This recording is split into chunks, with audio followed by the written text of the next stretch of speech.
გამარჯობათ 13 საათი შესრულდა საქართველოში და აჭარის საზოგადოებრივი მაუწყებლის ეთერში ტრადიციულად ვიწყებთ შვადღის ეთერს. ნიკო სალანი, ანი ნინიძე და გიორგი წულაია ვიქნებით თქვენთან ერთად მომდევნო 1 საათის განმავლობაში. ეხლა კი ვნახოთ თუ რა გველოდება დღეს გადაცემაში.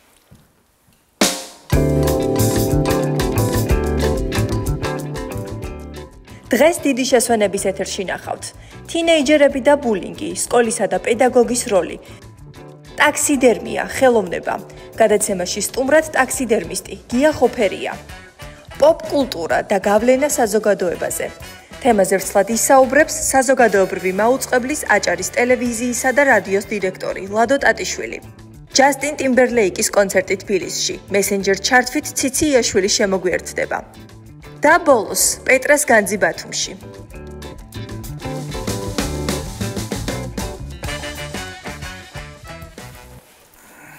იწყებთ გადაცემას ნიშანდობლივი თემით. არა ჩვეულებრივი მომენტია, როცა ვაანონსებთ ხოლმე ჩვენ სოციალურ ქსელს ყოველთვის მეხარია აქედან გამომდინარე რომ გაცილებით მეტი კომენტარი ხდება ხოლმე ყოველი გადაცემის შემდეგ მინდა ჩვენს მაყურებელს უთხრა თქვენი თითეული მონაწერი კომენტარი პოსტი ჩვენთვის მნიშვნელოვანია ჩვენ ვკითხულობთ და ყოველთვის ვართ თქვენთან ინტერაქციაში ერთ ნიშანდობლივ თემაზე უნდა ვისაუბროთ რაც არის ბულინგი მოზარდებში სკოლებში თინეიჯერებში ეს გახლავთ დიდი ხნის პრობლემა ამ თემაზე არაერთი საკულტო ფილმის გადაიღეს, მუდმივად შუქდება ჩვენს ეთერში, თუმცა სამწუხაროდ ეს ფაქტები ჩვენი ცხოვრების და თინეიჯერების თანმდევია. ბოლო დროს სოციალურ ქსელში გავრცელებულმა ვიდეომ არაერთი მშობელი შეძრა, მათ შორის ჩვენც და გადავწყვიტეთ, რომ ამ თემაზე კიდევ ერთხელ ხმამაღლა ვისაუბროთ. ჩვენი სტუმარი იქნება პედაგოგი, რომელიც ამ თემას უფრო ვრცლად ჩაშლის და ეს გახლავთ ქეთევან რუსიაშვილი. ქეთევან რუსიაშვილი მობრძანდით ქალბატონო ქეთევან. სამოქალაქო განათლების მასწავლებელი, სამოქალაქო კლუბის ხელმძღვანელი. მოგესალმებით. გამარჯობა. აღძრა სრულიად საქართველოს იმ გავრცელებულმა ვიდეომ, რომელიც ვნახეთ სოციალურ ქსელში, თამდევი პრობლემაა, ხო, ჩვენი საზოგადოების რასთან გვაქვს საქმე, როგორ ხდება ამის პრევენცია? მოდით დავიწყოთ სკოლებიდან, სანამ მივალთ მშობლებამდე. პირველ რიგში მოგესალმები, ძალიან დიდი მადლობა მოწვევისთვის. თუნებას მომცემთ უბრალოდ განმარტავ პირველად რა არის ბულინგი და რა სახის ფორმა შეიძლება შეხვდეს.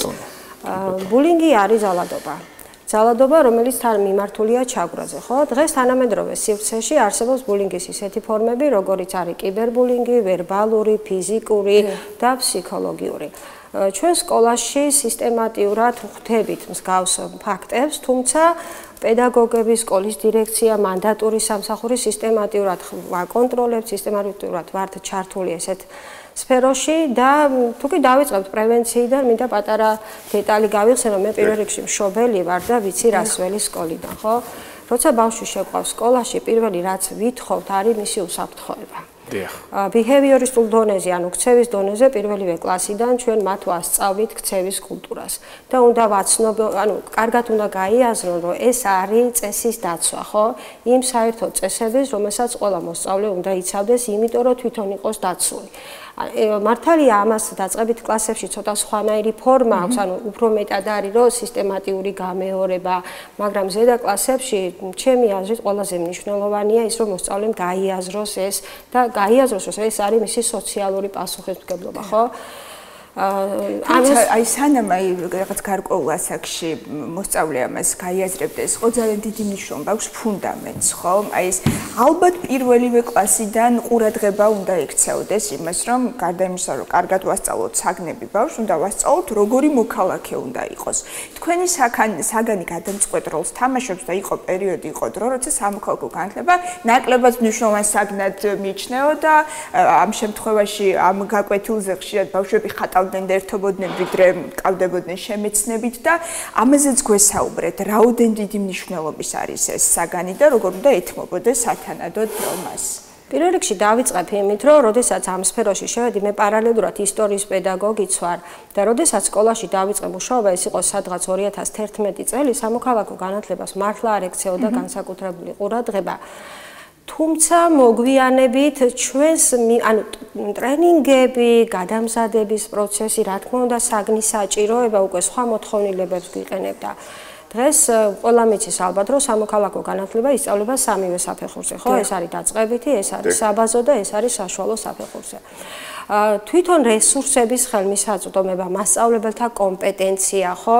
მე ვფიქრობ გადამწყვეტია. იმიტომ რომ ერთია რა არის თეორიულად და მეორეა რამდენად ასრულებს ამას თავად პედაგოგი. თუმცა დარწმუნებული ვარ, რომ ყველა პედაგოგი ცდილობს თამაზე დაკისრებულ მოვალეობას თავი გაართვას. აი მახსოვს კიდევ ერთი პერიოდი მინდა გავიხსენო, ხა რადგან კვალიფიკაციის ამაღლებაზე ვსაუბრობთ, როცა პირველად შემოიღეს ეს ტენდენცია, როცა აბარებდნენ გამოცდებს პედაგოგები, როდის იყო 10 წლის წინ, 15 წლის წინ იყო დაახლოებით. ეხლა მე მახსოვს არაჩვეულებრივ სკოლაში ვსწავლობდი და მინდა ყველა პედაგოგი მოვიკითხულობოდ, იმდენად სიახლე იყო, ცოტა განრისხებულები იყვნენ და მასწავლებელს რაში ჭირდება გამოცდა, ხო? აი ახლა უკვე ცნობიერება ამ მიმართულებითაც გაიზარდა, ხო? პედაგოგი მუდმივად უნდა იზრდებოდეს და იწვრთნებოდეს. რამდენად არიან თქვენი კოლეგები ასე მასობრივად მზად აი ამ კვალიფიკაციის მუდმივი ამაღლებისთვის? ეხლა მე რადგანაც კერძო სკოლაში ვმუშაობ, ამიტომ ამ კონკრეტული სფეროდან ვისაუბრებ, საჯარო სკოლის პედაგოგები ალბათ ამას სხვა მისი სპეციფიკიდან გამომდინარე ისაუბრებენ. მინდა აღვნიშნო, რომ რადგანაც თქვენ დაასახელეთ, რომ სკოლას წარმოვადგენ, ჩვენ სკოლაში არის მუდმივი მზაობა. ერთია რა სითხოვს სკოლა ჩვენგან და მეორეა ჩვენი პირადი პასუხისმგებლობა, ხო? რაც უფრო ასაკი მემატება, მით უფრო მეტად ვარ ჩართული ამ სფეროში და ძალიან გაგვიმართლა, იმიტომ რომ სამოქალაქო განათლების პედაგოგთა ფორუმი არსებობს, ესეთი ორგანიზაცია, რომელიც მუდმივად გვაწოდებს ჩვენ რესურსებს. არ გავა სასწავლო წელი, რომ მუდმივად არ მოხდეს ჩვენი გადამზადება. აი როგორ შეიცვალა ტენდენციები, ესეც გაგვიზიარეთ, მოდით. კი, აი თუ ადრე ეს პროფესია არ იყო პრესტიჟული, დღეს უკვე თამამად შემიძლია გითხრათ, რომ ძალიან ბევრი ახალგაზრდა შემოვიდა ჩვენ სფეროში, რითაც ჩვენ ვართ ამაღლი. ჩვენ სკოლაში ძალიან ბევრი ახალგაზრდა მასწავლებელი ჩაერთო და ეს თვითონ საგანი იცით როგორია, რომელიც ბავშვთან კიდევ უფრო გაახლოვებს და ამით ორივე მხარე ღებულობს პოზიტივს. ამიტომაც შენ გეძლება კიდევ უფრო მეტი ენთუზიაზმი, რომ კიდევ უფრო მეტად აყვე ამ დროს, ხო? იმიტომ რომ თაობები იცვლებიან, მოთხოვნილებები იცვლება. შესაბამისად, თუ პედაგოგი ხარ, მუდმივად უნდა ზრუნავდეს. შენ თვითონაც უნდა გქონდეს მორალური პასუხისმგებლობა, ხო, რომ მუდმივად ზრუნავდეს შენი კომპეტენციის განვითარებაზე. ერთია ეკონომიკური სარგებელი, მეორეა მოთხოვნილება, მაგრამ მე ვფიქრობ, რომ პედაგოგებსაც ძალიან დიდი როლი აკისრია. როგორ ამოიცნობა ქალბატონო ქეთევან ბულინგი სკოლაში? ჩვენ რასაც ხედავთ ხოლმე, ეს არის კულმინაცია, როდესაც ადამიანს მოსწავლეს ფიზიკურად ეხებიან, თუმცა ამას აქვს საწყისები, ამას აქვს ჯერ ფსიქოლოგიური ბულინგი, ამას აქვს გარიყულობის მომენტი კლასში კონკრეტული მოსწავლის ზეწოლა, რომლის დროსაც ხორციელდება კონკრეტული მოსწავლის თუ ბავშვის მიმართ ბულინგი. აქედან გამომდინარე, როგორ შეიძლება ამოიცნოს თუნდაც მასწავლებელმა, თუნდაც მშობელმა, წინაპირობა, როდესაც თქვათ ამა თუ იმ მოსწავლეს აღენიშნება ფსიქოლოგიური წნეხი. პირველ რიგში დავაზუსტებ, რომ საუბარია ასაკობრივ კატეგორიაზე, ხო? იმიტომ რომ პირველი დაწყებითი კლასის მოსწავლეების სპეციფიკა ცოტა სხვა არის. აი საშუალო ცოტა კიდე სხვა არის და საბაზო კიდე სხვა არის, ხო? მე უფრო ვისაუბრებ აი ჩემი პედაგოგიური პრაქტიკიდან გამომდინარე, ხო? პირველი არის ბავშვის ხასიათის ცვლილება. მისი ჩაკეტილობა, მისი მოწყენილობა, მისი სურვილი იმისა, რომ სკოლაში არ წამოვიდეს. ეს უნდა იყოს სიგნალი როგორც დამრიგებლისთვის, ასევე მშობლისთვის. არაერთხელ, ანუ გარდა იმისა, რომ მე პედაგოგი ვარ, კლასის დამრიგებელიც ვარ, ხო, შე შემთხვევაში. მისი სახის გამომეტყველება ნებისმიერი ადამიანისთვის უნდა იყოს სიგნალი. იმიტომ რომ ბავშვი ხდება უფრო ჩაკეტილი, ბავშვი ხდება უფრო მოწყენილი, მას არ აქვს სურვილი, რომ ითამაშოს თანაკლასელებთან, ხო?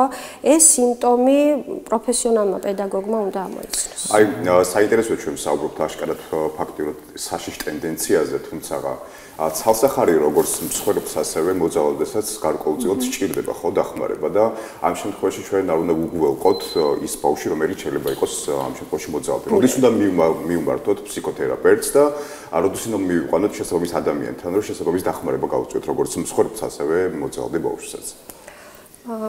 ეხლა პირველი, როდესაც ჩვენ იცით რითი მინდა დავიწყო, მოსწავლეს უნდა კონდეს ნდობა.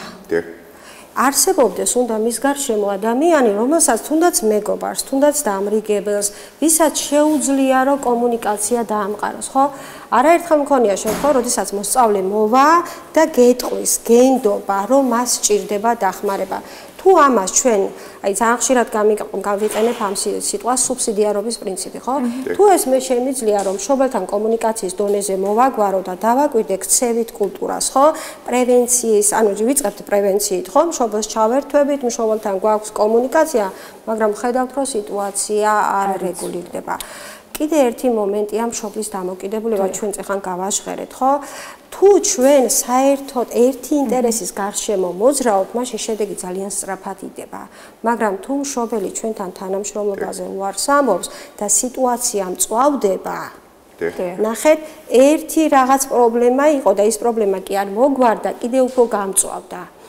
აქვე მინდა ერთი დეტალი და რთული ფორმა შეიძლება შეიძინოს ბულინგს. კი, აი ფორმალური გარემო არის სკოლა, ხო? იქ შემოდის მასწავლებელი ატარებს მოსწავლეს, შეიძლება მოსწავლეს არ კონდეს, იყოს რაღაც გარკვეულ ცუდ ხასიათზე, ხო?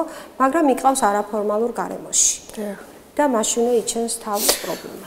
პრობლემათა რკალში უნდა შევეხოთ ერთ-ერთ საკვანძო მომენტს, რასაც ქვია მშობელი, გარემო, სადაც იზრდება მოძალადე ბულერი, ესე რომ ვთქვათ, ეს გადამდები არის თუ არა, ვთქვათ, მშობლისგან, როდესაც ბავშვი ხედავს კონფლიქტს ოჯახში და შემდგომ ერთგვარი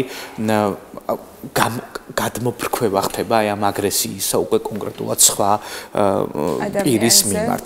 ამ შემთხვევაში უნდა ჩაერთოს თუ არა იგივე სკოლის ფსიქოლოგი ოჯახში აქვს თუ არა მას ამის უფლება მოსილება ჩემ დროს ყოველთვის ცუდ ტონად ითვლებოდა როდესაც მშობელს იბარებდა ხოლმე მასწავლებელი სკოლაში და ყოველთვის რაღაცა თავჩახრილი იდგნენ ხოლმე მოსწავლეები დღეს შეიცვალა თუ არა ტენდენცია რამდენად ხშირი კომუნიკაცია აქვს იგივე სკოლის ფსიქოლოგს დამრიგებელს მშობელთან საინტერესო ამ თემებზე რომ ვისაუბროთ პირველ რიგში გააჩნია თვითონ პრობლემის მოცულობას, ხო? არის ისეთი პრობლემა, რომელიც ჩვენ შეგვიძლია მოვაგვაროთ. თუ ჩვენ ამ ეტაპზე დავინახავთ, რომ ბავშვის დინამიკა გაცილებით უკეთესია, ანუ პირველივე პრობლემა ჩვენ ისე კარგად მოვაგვარეთ, რომ მე და მშობელმა ან თქვათ ჩვენ სკოლის დონეზე ეს პრობლემა სანამ მანდატური სამსახურს ან სანამ ადმინისტრაციას გადავცემდით, პირველი ეტაპი გვარდება, მაგრამ საქმე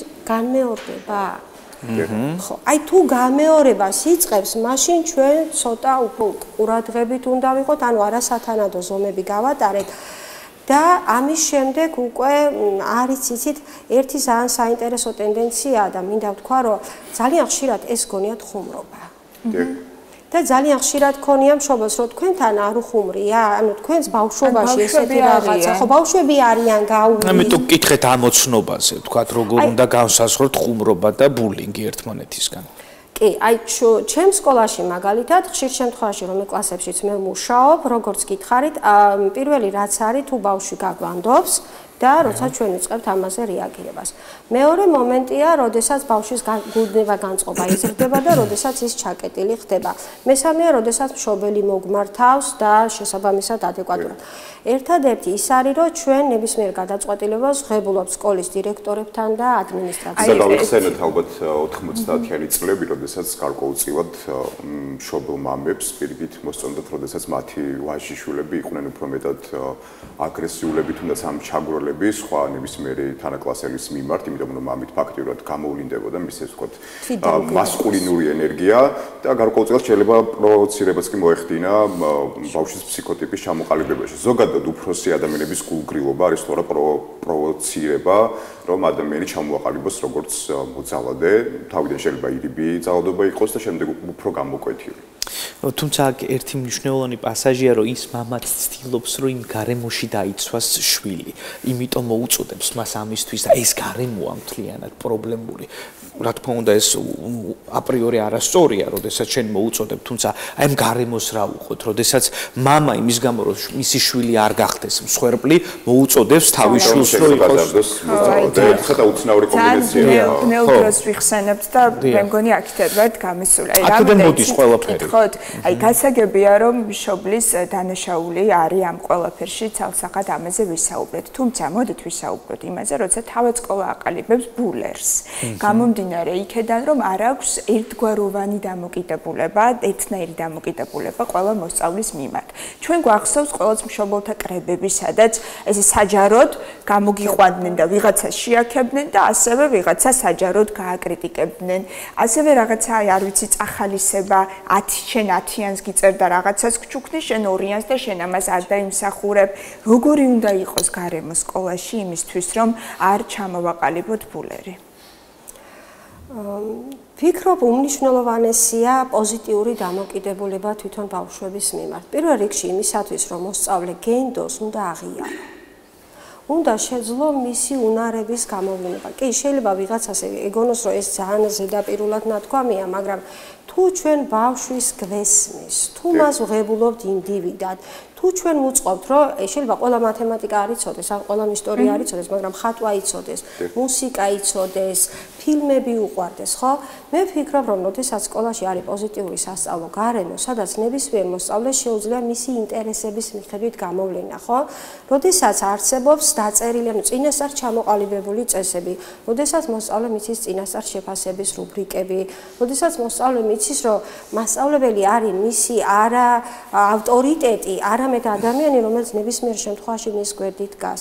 ესეთი პოზიტიური გარემოს შექმნაზე ძალიან ბევრს მუშაობს. აი, რას ფიქრობთ, ეს საერთოდ ნიშნებით ადამიანის შეფასება, ეს ტენდენცია, ეს პრაქტიკა უნდა შეიცვალოს, აღმოიფხვრას, თუ ამაშიც არის რაღაცა გარკვეული პლუსები. ისიც მესმის, რომ როცა ადამიანი შრომობს, ბეჯითია, კარგად სწავლობს, მასაც ჭირდება წახალისება, თუმცა ვიღაცას უჭირს, ვიღაცა ვერ სწავლობს კარგად, ამის გამო ისი ჩაგრება და მე დიდხანს მიყვება ეს კომპლექსი. აი, რას ფიქრობთ აი ამ ნიშნებზე? არის საგნები, რომლებშიც არის განმავითარებელი შეფასება. ხო, შეფასება ორი ტიპისაა, განსაზღვრელი და განმავითარებელი. თავად მოსწავლეებს ურჩევნიათ, რომ შეფასება იყოს განსაზღვრელი. და ამასთანავე პირობითად არის პირიქით განსაზღვრელი კი არა, ბოდიში განმავითარებელი. ხო, სადაც არ ხდება ნისნის შეფასება. მაგრამ ჩვენ როგორ დავაკვირდეთ მოსწავლეს დინამიკაში? ხო, როდესაც ის თანდათან კიდევ უფრო მესწავლობს, კიდევ უფრო მაღალი ნიშნის мотиваცია აქვს. შეიძლება ეს პირობითი იყოს, მაგრამ მე ხშირად ვეუბნები, რომ ჩვენ საზღვრავთ გარკვეული ცოდნის დონეს. ხო, რომელს შენ ამ კონკრეტულ კომპონენტში ხარ საკმაოდ მაღალი, მაგრამ არის კომპონენტები, რომელშიც ცოტა მეტი მუშაობა გჭირდება. მოდი ამ მიმართულებით ასვით. ანუ მე ვფიქრობ, რომ ეს არ უნდა იყოს რაღაც ისეთი მოცემულობა, როდესაც ვიღაცა რაღაცით კი არ ზომავს, არამედ დინამიკას აკვირდება. როდესაც მე გასულ, თქვათ, მე-6 კლასში 7-იანი მყავდა ისტორიაში და აი უკვე მე-8 კლასში უკვე ცოტა მეტი და მეტი მყავს ან იგივე მოქალაქეობაში. ეს ხო არ არის ჩემი პიროვნული განვითარების, ჩემი შრომის შედეგი. მე მაინც 12 წელი მართლა აი ამით ფასდები რეალურად და ეს არის მართლა ძალიან დიდი წნეხი და მე რო გვსმენა კიდეს ბევრი ისტორიები, რომ სკოლაში ოროსანი იყო და ეხა მინისტრი და ან პირიქით ხუთოსანი იყო და ეხა რაღაცა წინდა წავიდა. იმიტომ რეალურად მხოლოდ როგორ ვისწრებთ დავამთავრებ, მხოლოდ როგორ ვისწავლით რაღაცა კონკრეტულ საგანს, ამით არ განისაზღვრება ჩვენი მეოყვა, ხო? თავის ემოციური ინტელექტი ჩვენში. კი, მაგრამ ჩვენ ყოველთვის უკონკრეტებთ ბავშვებს. ჩვენ ზომავთ, მე პირადად ესეთი დამოკიდებულება მაქვს, იცით, რომ აქ საუბარია არა ღირებულებათა სისტემაზე, არა ნებისმიერ კომპონენტზე, ხო? არამედ ჩვენ საზღვრავთ ამ კონკრეტულ ასპექტში, ამ კონკრეტულ ცოდნას. აი, თქვენი პრაქტიკიდან გამომდინარე საინტერესო არის, ხა ჩვენ საუბრობთ შეფასების სისტემაზე. ძირითადად რის გამო ჩაგროვენ ბავშვები ერთმანეთს? აი, რა არის ძირითადად მიზეზი თქვენი პრაქტიკიდან გამომდინარე, ან თავარი ლაიტმოტივი რის გამოც ერთმანეთს ეს ხო ერთიან ბავშვები და აი, რანჟირების მიხედვით რო დავაწყო, რატომღაც მგონია, რომ ეხლა ძალიან დიდი გავლენა აქვს თამაშებს. და იმ ვირტუალურ კომპიუტერულ თამაშებს. სადაც ეს ბავშვები იმყოფებიან და არაერთხელ უთქმია ჩემ მოსწავლეებს, რომ იმ სივრცეში ყოფნა მათთვის უფრო კომფორტულია, ვიდრე ძალიან უჭირთ იმ სივრცის ამ სივრცეში ადაპტირება იქედან აქ. ერთი შეიძლება, მეორე ბოდიში დავასრულებ. მეორე შეიძლება იყოს მისი აი პრობლემისადმი მისი სამყაროს სხვა ამდენი პრობლემა ერთდროულად მას უჭირს მისი აი ეჯახება რაღაცას და შემდეგ უჭირს მას ამასთან გამკლავება ხო თანაც ჩვენ ძალიან დიდი მოლოდინები გვაქვს მათზე მათი ასაკიდან გამომდინარე რომ ჩვენ გვინდა რომ ყველა საგანში ძლიერი მაღალი აკადემიური მოსწრება ქონდეს ხანდახან არის ისიც რომ ალბათ სავარაუდოდ სოციალურიც სოციალურ უთანასწორობას გულისხმობთ. აი აქ უკვე შემოდის მასწავლებლის უმსხვილესი როლი, ქალბატონო ქეთევან, მე მაინტერესებს რა არის დღეს მასწავლებლის мотиваცია. დღეს თუ არიან პედაგოგები, რომლებიც ირჩევენ სწორედ ბულერების კლასს. მაგალითად, ჩემ დროს იყო თავზე ხელაღებული კლასები, რა თქმა უნდა, ბჭყალებში, სადაც პედაგოგები ერიდებოდნენ ხოლმე შესვლას და ამბობდნენ, რომ ეს ყველაზე რთული კლასია არის შესაძლებელია თუ არა ბულერების კლასი მასწავლებელმა აქციოს ყველაზე კეთილშობილ კლასად. მიუხედავად იმისა, რომ ძალიან ოპტიმისტი ვარ და ძალიან ვისურვებდი ეს ასე იყოს, თავარია რომ თვითონ პედაგოგი იყოს თავის თავთან მართალი. და ყველაფერი გააკეთოს, რაც მის შესაძლებლობებს აღემატება. არაერთხელ მიცდია მოსწავლესთან სწორი კომუნიკაცია, არაერთხელ მქონია სურვილი, რომ აი სწორედ ესეთი მოტივი სწორად დამელაგებია კლასთან ურთიერთობა და მგონია, რომ არასდროს არ მიჭერს კლასებთან ურთიერთობა.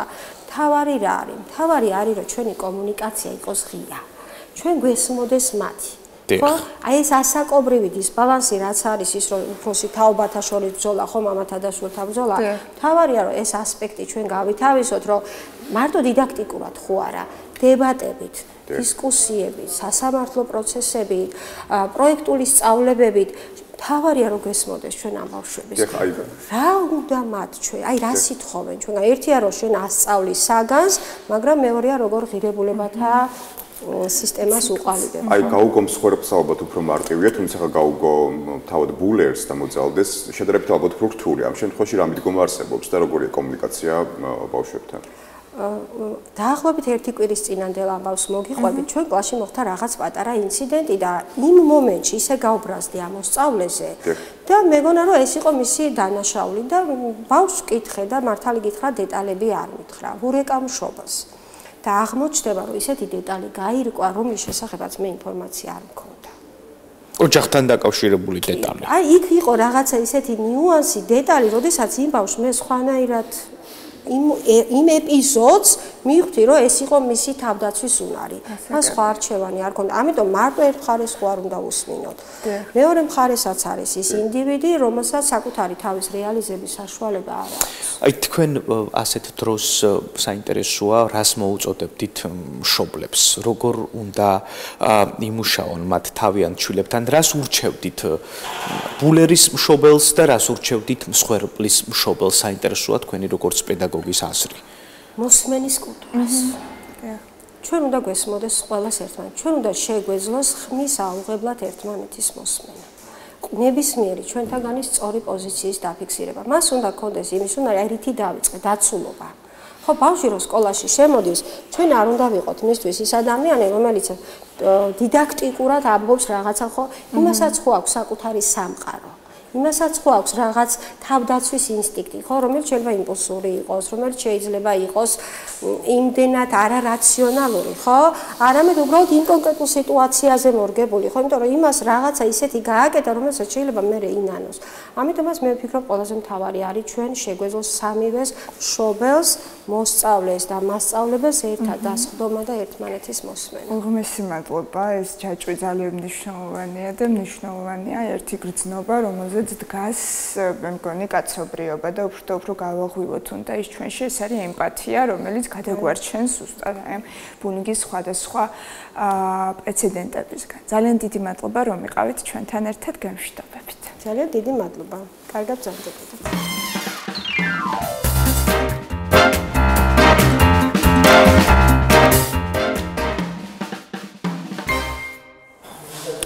გადაცემის ამ ნაწილში ხელოვნების ძალიან საინტერესო და სპეციფიკურ დარგზე ვისაუბრებთ. ტაქსიდერმია, ეს არის ცხოველის პრეპარირების ხელოვნება და ამასთან მეცნიერება. და ამ პროცესის მიზანი არის ის, რომ ცხოველს შეუნარჩუნოს პირვანდელი მდგომარეობა, თითქოს ის ისევ ცოცხალია. და მთელი წლების განმავლობაში რამდენჯერაც მინახავს სხვადასხვა მუზეუმსა თუ ოჯახებში ფიტულების დამზადებაზე ვსაუბრობთ ახლა ჩვენ. იწვევდა როგორც აღფრთოვანებას ეს ნამუშევარი, ასევე რაღაცა გარკვეულ მისტიცისტურ შეგრძნებებს. აი მე მაქვს ეს გამოცდილება, ჩემ შემთხვევაში შიშს უფრო იწვევდა, ვიდრე მაგალითად აღფრთოვანებას, დაახლოებით ალბათ 5 წლის ასაკში, როდესაც ბიძაშვილთან პირველად სტუმრად მივედი, იქ ხამის პერიოდში მოგვიწია მოკლედ და საძინებელში დედა მამიყვანა და დილით როცა გამოვედი, დედა უკვე ჩასული იყო ქვემოთ სასაუზმოდ, მე რაღაცა ძილი გავაგრძელე თუ მსგავსად, რომ გამოვედი და მოხდა ჯიხვის ფიტული, რომელთან პირველი შეხებაც და დანახვაც იყო იმდენად შოკის მომგვრელი, რომ დაახლოებით ალბათ ძალიან დიდხანს ვერ გამოდიოდი საძინებლიდან და ნუ შემდეგ დედა სანამ არ მიხვდა რომ ამდენი ხანს კი არ სძინავ, შეიძლება რაღაცი შეეშინდა, მოკლედ მანამდე ვერ გამოდიოდი. სხვა შორის რაღაცნაირად ძიმედ დაილეკა ეს მონაკვეთი შემდეგ ჩემს ფსიქიკაში და იმის შემდეგ რამდენჯერაც ფიტულს ვხედავ, ყოველთვის მიჩნდება გარკვეული, ეს თქვათ შიში მისი მიმართ. და როცა რეალისტურია და იმდენად რეალისტურია ნამუშევარი, რომ აი ესე ეშინია კიდეც ადამიანს, იმიტომ ნამდვილი გონია, ეს იმას ნიშნავს, რომ ტაქსიდერმისტი არის ოსტატი საკუთარი საქმის და ჩვენ შეგვიძლია მოვიპატიშოთ ჩვენთან სტუმრად გია ხოფერია, ტაქსიდერმის ოსტატი. მოგძანდით ბატონო გია? მოგძანდით ბატონო გია, გაბარჯობათ. ეს არის თემა, რომელზეც ძალიან იშვიათად საუბრობენ. და ალბათ ჩვენ ვუშვებთ, რომ ეს პროცესი ძალიან რთული უნდა იყოს, ხო?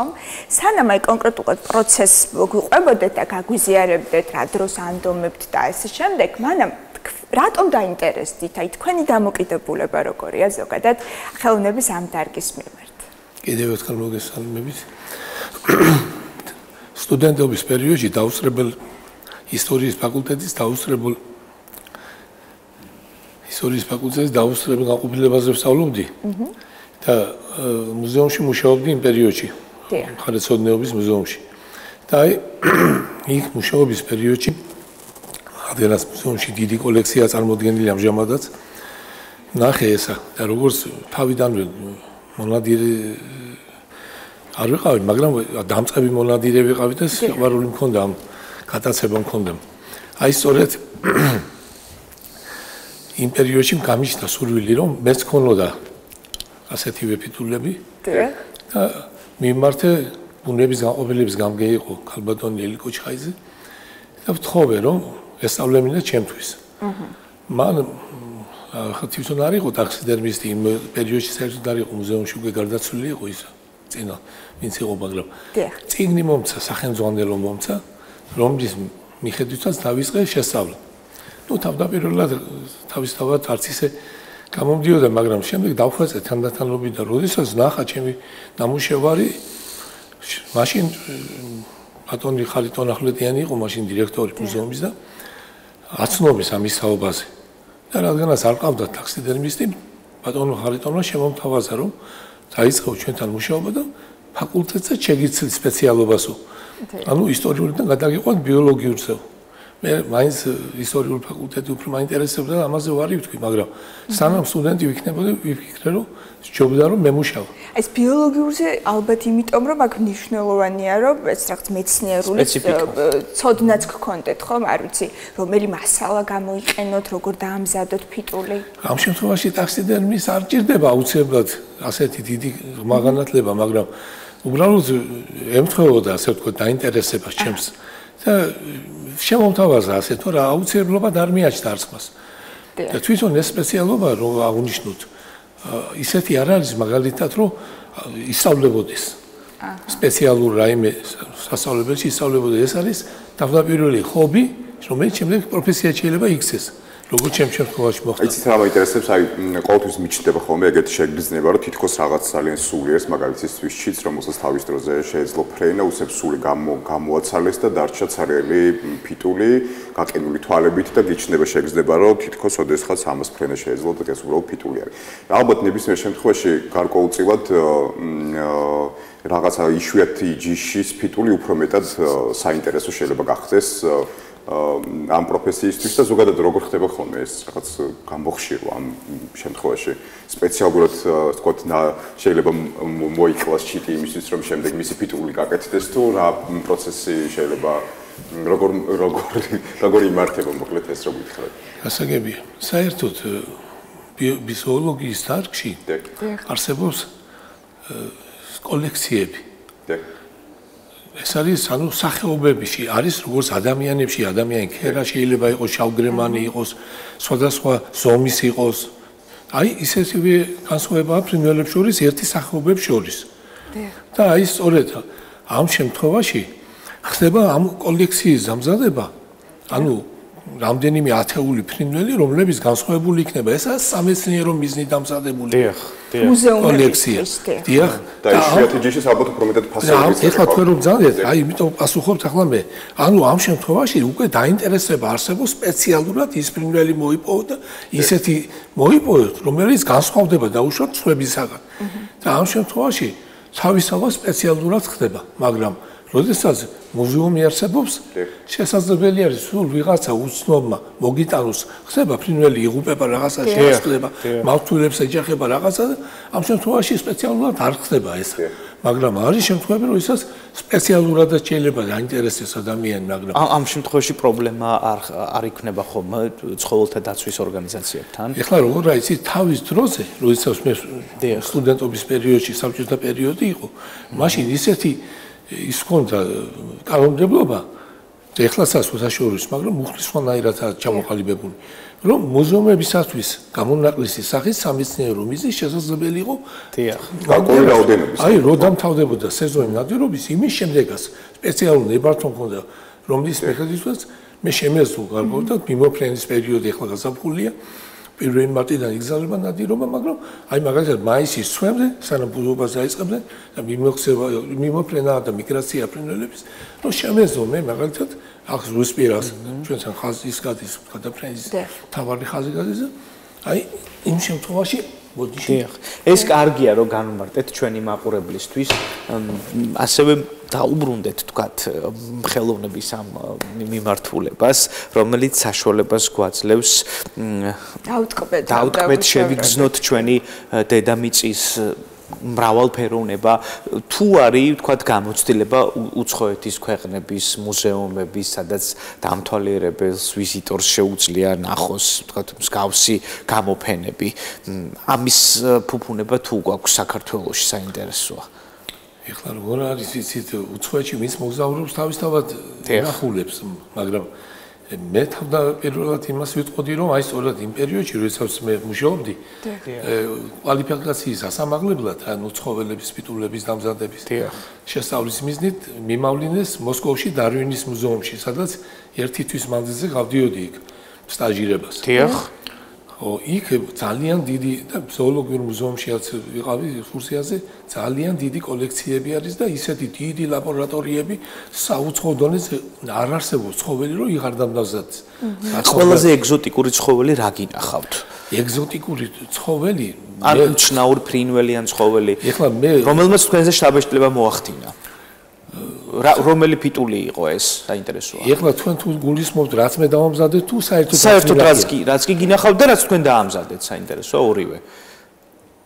ახლა ზუსტად თქმა გამიჭირდება თავისთავად მაგრამ აი ისეთი მხატვრული დონე როდესაც არსებობს როდესაც მართლა ცოცხალიდან ვერ გაარჩევ. დიახ. ესა ყველაზე საინტერესო. იმდენად კი არა რომ სახეობა რომელი არამედ როცა არის დამზადებული და აი სწორედ ცოცხალს რო გავს და ვერაფრით ვერ აღმოუჩენ იმას ისეთ განსხვავებას რომ მიხვდე რომ ეს რომელი იყო ეს ეს ვეფხვი შეიძლება იყოს ლომი შეიძლება იყოს მარტო რქა აი, საერთოდ ალბათ ყველაზე მეტად საინტერესო ამბავში თვითონ მუშაობის სპეციფიკაში არის ის, რომ კონკრეტული ცხოველის თუ ნებისმიერ შემთხვევაში ფრინველის ემოცია დაიჭიროთ სწორად, ხო? იმიტომ რომ ჩვენ ვიცით მაგალითად გაბრაზებული ცხოველის სახე, ისევე როგორც შეიძლება იყოს, რა ვიცი, კარგ განწყობაზე მყოფი და ასე შემდეგ. აი, ალბათ ყველაზე რთული სამუშაო ეს არის, ხო, განწყობა დაიჭიროთ. სწორად ბრძანეთ, ახლა ეს არის ერთ-ერთი მთავარი. მარტო ფიტულის ტექნიკურად დამზადება ბევრს არაფერს არ ნიშნავს. ფიტულის როცა ამზადებს ადამიანი, აი მონადირე უნდა იყოს თავად. და შეხება უნდა კონდეს, იმიტომ რომ მისი ცოცხლად ასე თქვა წარმოდგენა ისეთი სახის დამზადება, როცა შეიძლება მართლა იფიქრო, ბუნებრივ გარემოში არის და ცოცხლად შეიძლება აღიქვას. ამ შემთხვევაში აუცილებლად უნდა კონდეს გამოცდილი თვალი. და ცოდნა უნდა კონდეს იმისი თუ როგორი აი თქვენ რომ ბრძანდეთ ახლა შეიძლება ის სტაცებელი განრისხებული იყოს ან რაღაცა სხვა მდგომარეობაში იყოს და აი სწორედ ამას დიდი მნიშვნელობა აქვს ძალიან დიდი მნიშვნელობა აქვს მაგ კი არა თავის დროზე იყო ბათუმში მხატვარი იყო ხასან ინაიშვილი რომელსაც მაშინ ბატონი ხარიტონის დროს მისცეს სამუშაო რომელსაც უნდა პანო დაეხატა უნდა უკან ფონი და იქ იყო მოცურავი ტბაზე მოცურავი იხვები და რო დახატა იმან, რადგანაც მას არ ქონდა ამის გამოცდილება, ისექნა რომ კუდი იხს წყლისკენ აქნევია. აი რო დახატა. და ამ შემთხვევაში, ეხლა თქვენ იფიქრებთ, რომ ამ მნიშვნელობა აქვს, აი თექნება კუდი, მაგრამ როცა სახეობებზე ელაპარაკი, დიდი მნიშვნელობა აქვს. აი კეთილშობილი, ანუ დინარის იხვები რო არის, იმათ ყველა კუდი ზემოთ აქვს დაწეული. კურკუმელა, რომელიც მოიპოვებს საკვებს წყალში ყვინთვით, იმათ კუდი ქვემოთ აქვს. ამიტომ ერთი პატარა ნიუანსი ფაქტობრივად ზოოლოგიის ცოდნასაც მოიცავს. ბატონ გია აუცილებლად უნდა გკითხოთ, დავწმუნდით რაოდენობით შრომასთან არის ეს ყველაფერი დაკავშირებული და რამდენად აქტუალურია დღეს ეს პროფესია და ცოტა მივიწყებას ხომ არ ეცემა თქვენი თვალსაჩინო ახალი თაობა რამდენად დაინტერესებს. საერთოდ მუზეუმები, ცნობილი მუზეუმები, რა თქმა უნდა, ცდილობს რომ ბუნების განყოფილება წარმოდგენილი იყოს ფიტულების სახითაც. დიახ. მაგრამ მეორე მიმართულებას არსებობს. თქვენ კარგად მოგეხსენებათ ცხოველთა დაცვის საზოგადოებები, რომლებიც საერთოდ ბუნებაში ჩარევის წინააღმდეგი არიან, ამ შემთხვევაში რა თქმა უნდა იმათაც რაც თქვენ რომ ძალიან დასაწყისში როგორ შეიძლება ერთდროის სოცხალი იყოს და რაღაცა, მაგრამ ეხლა იმაშია საქმე რომ ჩვენ ეს შეიძლება ზედმეტიც მოგვივიდეს ჩემი თვალსაზრისით. იმიტომ რომ ადამიანი ბუნების ნაწილია. ჩვენ კი ვფიქრობთ, რომ ჩვენ განსაკუთრებული ვართ და ვართ განსაკუთრებული, მაგრამ მაინც ბუნების ნაწილი ვართ. არ შეიძლება ადამიანი არ ერეოზდეს ბუნებაში, იმიტომ რომ ადამიანი ძველი დროიდან იყო წაცებლებისთვის საკვები. თავს იცავდა მათგან. მე როდესაც გაძლიერდა და განვითარდა პირიქით, სხვა ცხოველები გადაიქცა თავის საკვებად და ასეთ შემთხვევაში ეხლა ისია სიტუაცია რომ ჩვენ შეგვიძლია ძალიან გავანადგუროთ თავის ზაბუნებას, მაგრამ ისიც არ შეიძლება მაგათაც საერთოდ ვარ ვთქვა ჩარევაზე. იმიტომ რომ წარმოიდგინეთ, აი კოღოა დაუშვათ. ანდა ვრნელი რაღაცა. თუ ჩვენ თავს არ დავიცავთ, აი ქალაქის პირობებშიაც არ მოგწევს ცხოვრების საშუალებას. და სხვა ცხოვრებზე ხოლმე სოფლის მეურნეობას საკავშირები და რაღაცაებთან. ამიტომ გინდა ჩაერივა მაშინ და არ გამოვა ეს ისე რომ სტერილიზაცია იყოს ისე რომ ადამიანი არ ერეოზდეს ბუნებაში და ბუნების თავის. აქ სწორედ ის კომპონენტი შემოდის, რომ ჩვენ ისეც გვიწევს ბუნებაში და მნიშვნელოვან სასიცოცხლო პროცესებში ჩარევა, მხოლოდ იმის გამო, რომ თქვა თავი დავიცვად და აი ზომიერება რომ მოვაწყოთ ისე რომ დამატებით არ მოგვიწიოს ბუნებაში ინტერვენცია, ხო? აქ გადის ზღვარი, თქვენ ამას გულისხმობთ, მე როგორც გავიგე, ხო? თუმცა აი ეს ფიტულები, თქვა იმისათვის რომ ჩვენ რაღაც ცოცხალი ბუნება ვაქციოთ არაცოცხალ ბუნებად წარმოდგენისთვის ეს მიუღებელია, თუმცა ტაქსიდერმის მიმართულება, რომელსაც თქვენ ემსახურებით, ასევე ფასდაუდებელია იქიდან გამომდინარე, რომ დღეს ადამიანს საშუალება აქვს გაეცნოს ექსპონატებზე ვსაუბრობთ, გაეცნოს ბუნებას, ბავშვები მივიყენოთ მუზეუმებში, სადაც წარმოდგენილი იქნება ნამუშევრები. თქვენ ერთი მნიშვნელოვანი პასაჟი ახსენეთ თქვენი საუბრიდან, როდესაც ახლა არსებობს ადამიანი, რომელმაც შეიძლება მოიტანოს ცხოველი, ხო? რომელიც ან ფრინველი, რომელიც თქვა ელექტრობოტს შეეჯახა ხან, თქვათ, რომელიც თქვათ მომაკვდამ მდგომარეობაში იმყოფებოდა და ეს ვაქციოთ თქვათ ნიმუშად, რომელსაც შემდეგ უკვე ადამიანები გაეცნობიან და არა ვთქვათ ჩვენ ვინადიროთ კონკრეტულ სახეობებზე იმისათვის რომ რაღაც წარმოდგენა დავდგათ ხო აქ გადის ზღვარი ამაზე რომ ვისაუბროთ საინტერესოა და ასევე პერსპექტივა ამ პროფესიის საქართველოში თუ არიან ბავშვები მომავალი თაობა რომლებიც მოგმართავენ და თქვენ გადასცემთ თქვენს ცოდნას საინტერესოა ბოლო შეკითხვიდან დავიწყებ ნებისმიერ ადამიანს არა აქვს მნიშვნელობა მე მზად ვარ გადავცე ჩემი ცოდნა ნებისმიერ ადამიანს ეს რა თქმა უნდა უანგაროდ იქნება უბრალოდ ეს არის ცოდნის გაზიარება დიახ იმიტომ რომ ეს ისეთი პროფესია არის და ისეთი საქმიანობა რომელიც თავად შეიძლება შეისწავლო მაგრამ თუ კი სხვა გამოცდილი გეხმარება უფრო განსაკუთრებით შეიძლება შეისწავლო და მე არაფრით არ დამაგდება ამ ჩემი ცოდნის გადაცემაში და მოხარული ვიქნები თუ გამოჩნდება ამის სურვილები რომ გადავცე აი საინტერესოა თქვენი პროფესია თუ გულისხმობს მაგალითად ცხოვრების მიმართ ნაკლებ ემპათიას და ზოგადად ცხოვრების მიმართ ნაკლებ სიყვარულს მე აბსოლუტურად პირიქით მე აბსოლუტურად პირიქით ბავშვები ახსენე და საინტერესო არის ხომ მე მაგალითად ვერ წარმოვიდგენი 10 წლის ბავშვი რომელიც შეიძლება მუშაობდეს მკვდარ ჩიტზე და ამისგან ხელოვნების ბავშვები არა ახალი თაობა ახსენე მე თავისთავად ვერ დამზადებს და არც ეხნებათ ამის სურვილი მაგრამ უბრალოდ ინტერესი თუ გაუჩნდებათ მე დიდობა შეიძლება მოინდომოს ამის შესწავლით. ცოდნა რომ პროფესია მოკლედ ნაკლებ ემპათიას არ გულისხმობს ეს რომ გამომართოთ მაყურებელს ცხოვრების მიმართ. მნიშვნელოვანი ხაზია. ოდე, ეხლა თქვენ რომ ბრძანდეთ იქ ამის აღნიშნვა და ამავის და რატომ მზადდება საერთოდ პიტულები? ეს უნდა განმარტოთ, დიახ, აუცილებლად. პიტულები იმიტომ მზადდება რომ ჩვენ ამ შემთხვევაში თვალსაჩინოებად გვექნება ბუნების შემოქმედების ნაყოფი. იმიტომ რომ ადამიანი როდესაც რაღაცა ტილოს ხატავს, ეს მისი ფანტაზიის ნაყოფია ძირითადად და ამ შემთხვევაში ბუნება თავადა ავტორი ამ ფრინველის გარეგნობის და საერთოდ მაგდო გარეგნობაზე ხო არა შეფერილობაზე, აღნაგობაზე და ისეთი სასაული ფერები გადმოეცემა, ისეთი აღნაგობა აქვს, ისეთი ცხოვრებასთან დაკავშირებით ზოგ ზელნინის კარტი აქვს, ზოგს მოკლენის კარტი აქვს, ძელი ფეხი აქვს და აი შემგუებლობა გარემო პირობებთან სწორედ ქმნის ამ განსხვავებულობას. და აი სწორედ ამ შემთხვევაში ადამიანმა რომ დაინახოს, აი სურათზე სულ სხვა, მაგრამ აი ზომებში, ფერებში, ნატურალურად დაინახოს, ეს არის უაღრესად საინტერესო. აუცილებლად უაღრესად საინტერესო მოვლენაა და ამის საშუალება არ უნდა დაუკარგოთ ადამიანებს. ეხლა რაც შეეხება იმასთან დაკავშირებით, რამდენად ამართლებს დღევანდელი სიტუაციას, როდესაც როგორც აღნიშნეთ, ცხოველთა დამცველები ამბობენ, რომ არ უნდა ჩავერიოთ. ამ შემთხვევაში ეხლა მე ასე აღვნიშნავ ამ სიტუაციას. ადამიანი თავისი ბუნებით ცოდვილია. იმიტომ კი არ არის ცოდვილი მაგალითად ნადირობს, ან შინაურ ცხოველს კლავს. იმიტომ კი არა, არამედ იმიტომ რომ უმეტესობა ხორცს მიირთმევს. შეიძლება თავად არ კლავს, მაგრამ მისთვის კლავენ. აი ხორცის მირთვების გამო აი სწორედ თვითონ ხდება იმ ცხოველის დაკლის მიზეზად. იმიტომ პროვოცირებას ახდენს ფაქტიურად, ხო? იმიტომ ამრავლებს ადამიანი რომ შემოსავალი კონდეს და თუ არავინ არ იყიდის, თავისთავად არც გამრავლებს ყვასია. და შესაბამისად, ვინც ხორცს მიირთმევს, თავისთავად ხდება ცოდვილი გარკვეული სახეობით. ისე პირდაპირ არა, მაგრამ მაინც, იმიტომ რომ შენს გამოკლავენ. და არ შემთხვევაში, როგორ შეიძლება წარმოიდგინოთ თქვენ, რომ ამდენი მილიარდი ადამიანი არსებობს და რამდენი პროცენტია იმათ შორის, ვინც ვეგეტარიანია.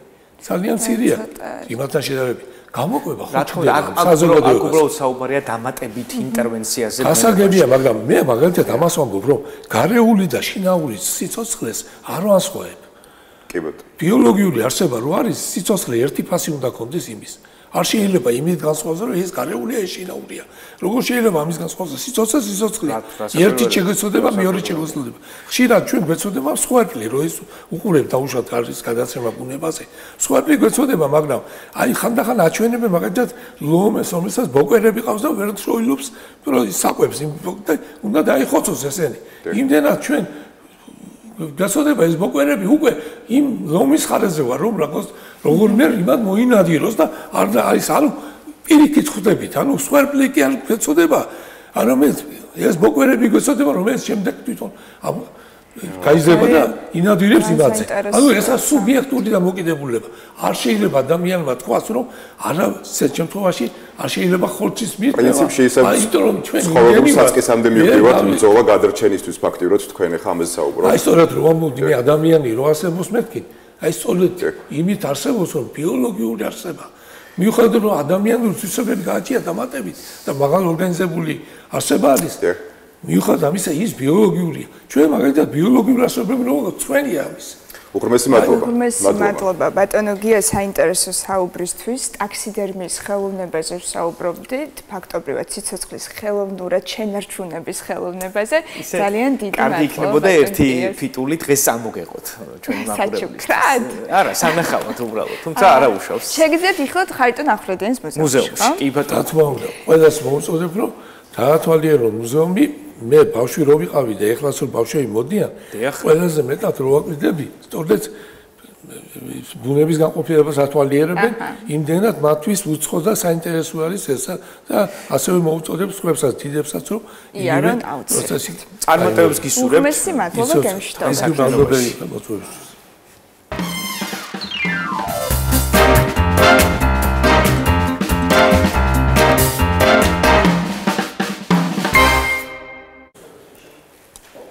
გადაცემის ეს ნაწილი განსაკუთრებით საინტერესო იქნება მელომანთათვის და არა მხოლოდ მათთვის.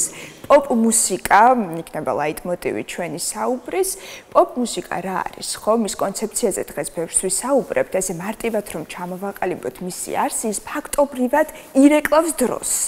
ის აღიქმება როგორც სარკე, რომელშიც საზოგადოება ხედავს თავის განცდებს, ღირებულებებს, ინტერესებს. აი, დევიდ ბოვი ამბობდა ესეც საინტერესო ფრაზას, პოპ მუსიკა უნდა ეხებოდეს იმას, რისიც ახალგაზრდებს სჯერათ.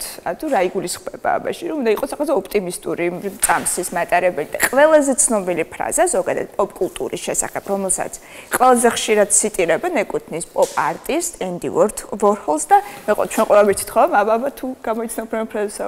რომელი? მომავალში ყველა ადამიანი გახდება ცნობილი 15 წუთით.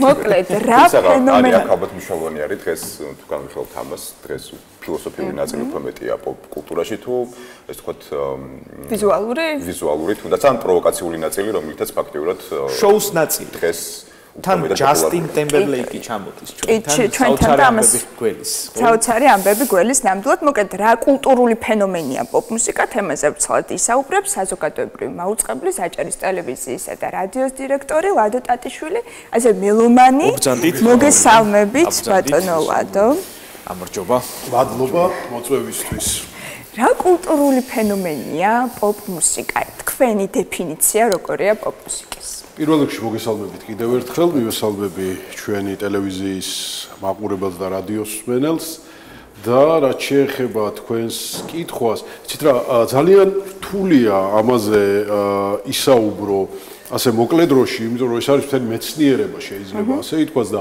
ბევრი მკვლევარია რომელსაც თავის განმარტება აქვს თუ რა არის ეს პოპ კულტურა, მასობრივი კულტურა, ასე შეიძლება უწოდოთ. იქ ბევრი ამბობს ესეთ რაღაცას, რომ იყო პერიოდი, როცა ეს იყო დაბალ ფენებზე გათვლილი, არაგანათლებულ ადამიანებზე გათვლილი და ასე შემდეგ და ასე შემდეგ. რა თქმა უნდა, ყველა ეს განმარტებები ახლა რომ ჩამოვთვალოთ, ერთად ძალიან დიდ დროს წაიღებს და მეორეც ერთი რაღაცებს შეიძლება დავეთანხმოთ, რაღაცებს შეიძლება არ დავეთანხმოთ. რომელ მოსაზრებას? მე გეტყვით, რომ პოპ კულტურა ეს იმდენად მრავალ ფუნქციური და ასე მრავალფეროვანი მიმდინარეობაა, რომ იქაც იმდენი განშტოებებია, რომ რაღაცა არის ნამდვილად ხარისხიანი, რაღაცა ნამდვილად არის უხარისხო. ჩვენ ვის ვეძახით პოპ კულტურას? ესეც არის კითხვა, ვინ არის პოპ კულტურის წარმომადგენელი, ხო? ახლა რო ავიღოთ მაგალითად სხვადასხვა აი ძველი დაწერილი ენციკლოპედიები როგორც ეძახდნენ ხოლმე იქ რო ჩამოვყვეთ პოპ კულტურაში შედის კრუნერები ანუ ეს ბობი დარენი, ფრენკ სინატრა, სემი დევის ჯუნიორი ეს ყველა სხვა მე მოყვებიან აქეთ ხო პოპ კულტურის ნაწილად მოიაზრებენ და მოიხსენიებენ ელვის პრესლის და ასე შემდეგ და ასე შემდეგ აგერ სტინგი ჩანს ახლა ხო გააჩნია ვიღაცა ამბობს რომ მაგალითად ელტონ ჯონზე ეს რაღაცა ნაწილი როკია არის კი ეს როკი ჩვენ შეგვიძლია გვიკამათოთ რომ მისი შემოქმედება რაღაც დონემდე იყო როკი და შემდეგ გადავიდა ესე ვთქვათ აი როდის ვხვდებით რომ გადავიდა პოპში როცა უფრო პოპულარული ხდება ესა თუ ის არტისტი როცა ის ხდება უფრო პოპულარული რაოდენ საოცარის და პარადოქსულის არ უნდა იყოს ის არის პოპკულტურის ნაწილი რამდენად კარგია ეს სხვა რამ არის აი როდის ხდება მაგალითად უფრო პოპულარული ეს არის ალბათ საინტერესო პასაჟი ხო როდის ხდება უფრო პოპულარული არტისტი ეს ალბათ მოთხოვნიდან გამომდინარე როცა მარტივდება ეს არის ალბათ ახალი ტენდენცია ხო მისი შემოქმედება როცა მარტივდება ყველას ძალიან დიდი ბოდიში რა თქმა უნდა მაგრამ როცა მარტივდება მისი შემოქმედება და როცა ის ყველასთვის ხელმისაწვდომი ხდება მაშინ ის უკვე გადადის ავტომატურად პოპკულტურაში. ანუ უბრუნდებით იმ საზრისს, რომ მაგალითისთვის უფრო ნაკლებად ინტელექტუალური ადამიანებისთვის არის თითქოს მასე, რომ არავის შეურაცხყოფა არ მივაყენოთ, რომ ნაკლებად ინტელექტუალური. ანუ ამ მოსაზრებამდე მივიდეთ ისევ. გეტყვით როგორი რამ არის რა? არსებობს რაღაცა, მოდი ესე ვიტყვი, სერიოზული რაღაცა, ესე ვთქვათ, შემოქმედებითი მომენტი, რომელიც ყველასთვის ხელმისაწვდომი არ არის. მაგრამ ეს ვარნიშნავს ახლა ვიღაცას თელონიუს მონკის შემოქმედება მოწონს ვიღაცას არა, მაგრამ ვისაც არ მოწონს ვარნიშნავს რომ მას არ ესმის და უგემოვნებო ადამიანია, ხო? თუმცა იყო რაღაც პერიოდი, ბოდიში რომ გაწყვეტინებთ, ასეთი ტენდენციაც, რომ აი underground მუსიკა ვისაც მოსწონდა ის უფრო გემოვნებიანი მსმენელია და პოპ მუსიკის მსმენელი თითქოს ნაკლებად ერკვევა მუსიკაში. მე მგონი ეს სტერეოტიპიც უნდა დავაბსო. იცით რა, აი კიდევ ერთხელ ვამბობ, გააჩნია ჩვენ რომელ პოპ კულტურაზე ვსაუბრობ და რომელ პოპ მუსიკაზე ვსაუბრობ. არის პოპ მუსიკა და არის ეგრეთ წოდებული პაპსა. აი ეს განვასხვავოთ. რა თქმა უნდა არის ახლა სიტყვაზე ვამბობ, იგივე აგერ ელტონ ჯონი მაღალი ხარისხის პოპ მუსიკაა და კიდე ბევრი სხვა რო ჩამოვთვალოთ, ხო? მაგრამ არსებობს რაღაც, რაც მაგალითად 90-იან წლებში საქართველოში თუ შეიძლება ასე ითქვას, რომ აი ყველაფერი თავზე ჩამოინგრა, როცა დომინირება მოახდინა რუსულმა ესტრადამ. აი ეს არის პაპსა და მე ერთხელ თქვი მახსოვს ჩემს რადიო გადაცემაში, ტელეგადაცემაში ზუსტად არ მახსოვს, რომ რუსეთს მარტო ჩვენი ტერიტორიები კი არ აქვს, მეთქი ოკუპირებული ჩვენი სცენის, ესე ვთქვა და გემოვნების ნაწილიც ოკუპირებული აქვს, მეთქი მუსიკალურად და ძალიან ბევრი მუსიკოსი მაშინ მეწინააღმდეგებოდა, ვინც ახლა სხვანაირად საუბრობს, სახელმწიფოებს არ ვიტყვი, რა თქმა უნდა, მაგრამ კიდევ ერთხელ ვამბობ და ჩვენც 90-იან წლებში საქართველოში რა თქმა უნდა ეს იყო ახალი ხილი იყო ჩვენთვის, როცა დამოუკიდებლობა მოვიპოვეთ, როცა რაღაცეების უფლება მოგვეცა, რომ შეგვეძლო ყველაფერი გადმოგვეცა ისე როგორც გვინდოდა. მართალია იყვნენ ალაგ-ალაგ ძალიან კარგი არტისტები, მაგრამ ასე მოვავიღოთ, აი ესე საერთო ქვაბში თუ მოვხარშოთ ყველაფერს, ხო? და ვიტყვით, რომ იყო სრული, ესე ვთქვათ, ქაოტური მოძრაობები, იმიტომ რომ ყველას რაღაცის დამტკიცება უნდოდა და აი გარდა რამდენიმესა, რა თქმა უნდა, იყვნენ იქ არაჩვეულებრივი არტისტები. შემდეგ ისე წამოვიდა, რომ 90-იანი წლებიდან მოყოლებული დღემდე ქართული ესტრადა კიდევ ერთხელ ვამბობ, არავინ ნუ მიწყეს, მოდი ახლა ვისაუბრებ ისე როგორც მუსიკის მკვლევარი, ამ სფეროს ერთ-ერთი წარმომადგენელი ადამიანი, ვინც ძალიან ბევრს აკეთებდა, ესე ვთქვათ, გადაცემებს სხვადასხვა მიმართულებით და არა როგორც ესე ვთქვათ, ტელევიზიის დირექტორი, რომ არ ჩათვალო, რომ რაღაცა არაკოლექტიური ვარ. ვიტყვი იმას, რომ აი 90-იანი წლებიდან მოყოლებული დღემდე რო ავიღოთ ასე, ქართულ ესტრადაზე დომინირებს პაპსა და არა პოპ კულტურა. გასაგებ და რატო? აი რატო? თუ ჩვენ ვამბობთ, აი ბატონო, თუ ვამბობთ, რომ პოპ კულტურა ეს არის სარკე, ირეკლავს იმას, რაც უნდა საზოგადოებას, ეპოქას ირეკლავს, ფაქტობრივად თავისი საზოგადოება უწყებლობა, რომ მივაწოდოთ საზოგადოებას ის, რაც მათ ჭირდება და ბატონო. აი ამ ყველაფერზე დაყრდნობით თუ კი პოპ კულტურას კონცეფციას ჩავღრმავდებით, ესე იგი ეს რას ნიშნავს, რომ ქართულ მსმენელს უფრო მეტად პაპსა ირეკლავს მათ სათქმელს თითქოს? მარტივია. ჩვენ არ ქონდა იმის დრო, რომ ესე ვთქვათ რაღაცა დასვენებული და ესე ვთქვათ ლაღი ცხოვრება ქონოდა 90-იან წლებიდან მოყოლებული ხო, რეები გამოვიარეთ და რა გადავიტანეთ. ამიტომ ადამიანი რატოა დღეს პოპულარული ის სერიალები, რომელიც არის, ხო? არ გჭირდება არაფერი ადამიანების ის და ხო, ბევრი ფიქრი და ისვენებს. ეს მე არ ვამბობ, რომ ეს ცუდია, რომ ამას აკეთებენ. რა თქმა უნდა, რაღაცა პრეტენზიები მაქვს და მინდა რომ უფრო ისე ვთქვათ, მაღალ ხარისხიან პროდუქტზე გადავიდეს, იგივე მაყურებელი, იგივე მსმენელი, მაგრამ ეს თავისი დაღი ამან დაასვა. და შესაბამისად ურჩევნია რომ აი ეს რაღაცა აიტაცოს ერთი-ორი სიტყვა მელოდია რომელიც ხვალდაზე შეიძლება საერთოდ არავის არ ახსოვდეს, მაგრამ იმ მომენტში ის ძალიან პოპულარულია და ხა არ ჩაუჯდეს და იქ არ გაარჩიოს რაღაცა ვაგნერის რომელიღაც ოპერა. ამაზე მეტყველობს ალბათ ქართული ჩარტით, სადაც ფაქტიურად ქართული ფანორი არის მაინც პირველ ადგილზე და არ ნებისმიერი სხვა ჟანრის მუსიკა, მაგალითად იგივე ქართული, იმიტომ რომ დღეს ალბათ ხო ეს ხაზი უფრო მეტად საინტერესო არის ქართველი მსმენელისთვის, ან მარტივად მოსესმენი, რომელიც თქვენ თუ დააკვირდებით, ტენდენცია წამოვიდა უკვე, რომ ბევრი ძალიან პოპულარული ქართველი შემსრულებელი ამ ჟანრის ერთი-ორი სიმღერა ყოველთვის აქვს, თუ შეიძლება ამას ჟანრი. იმიტომ კომერციული ალბათ. კი ბატონო, იმიტომ რომ უფრო მეც დაუძახებენ ქორწილებში, რესტორნებში, რაც შემოსავლის წყაროა. თუმცა სინამდვილეში ჩვენ ვართ შნელების ქვეყანა, ჩვენ ვართ ჰამლეტ გონაშვილის ქვეყანა, ჩვენ ვართ ინოლა გურგულიას ქვეყანა. თქვენ 90-იან წლებში ბატონო ლატო მუშაობდით რადიოში და ფაქტიურად თქვენს წინ მოახდინა ევოლუცია ქართულმა ესტრადამ, ხო? მაინც რა არის ქართველების ძლიერი მხარე თქვენ როგორ რა თქმა უნდა, ოპი თუ როკი თუ რა საინტერესოა? ნახეთ, ქართველების ძლიერი მხარე ეს არის ქართული სიმღერა პირველ რიგში, ამას ვიტყვი. შემდეგ ეს არის ის ესტრადა, რომლისთვისაც ქმნიდნენ ლაღიძე, ცაბაძე და სხვა გენიალური კომპოზიტორები. შესანიშნავი და უდიდესი მუსიკოსები და უდიდესი, ესე ვთქვათ, შემოქმედნი ყავდა. პოლიფონია, ხო ასე? რა თქმა უნდა, არა მარტო ნებისმიერ ჟანრში.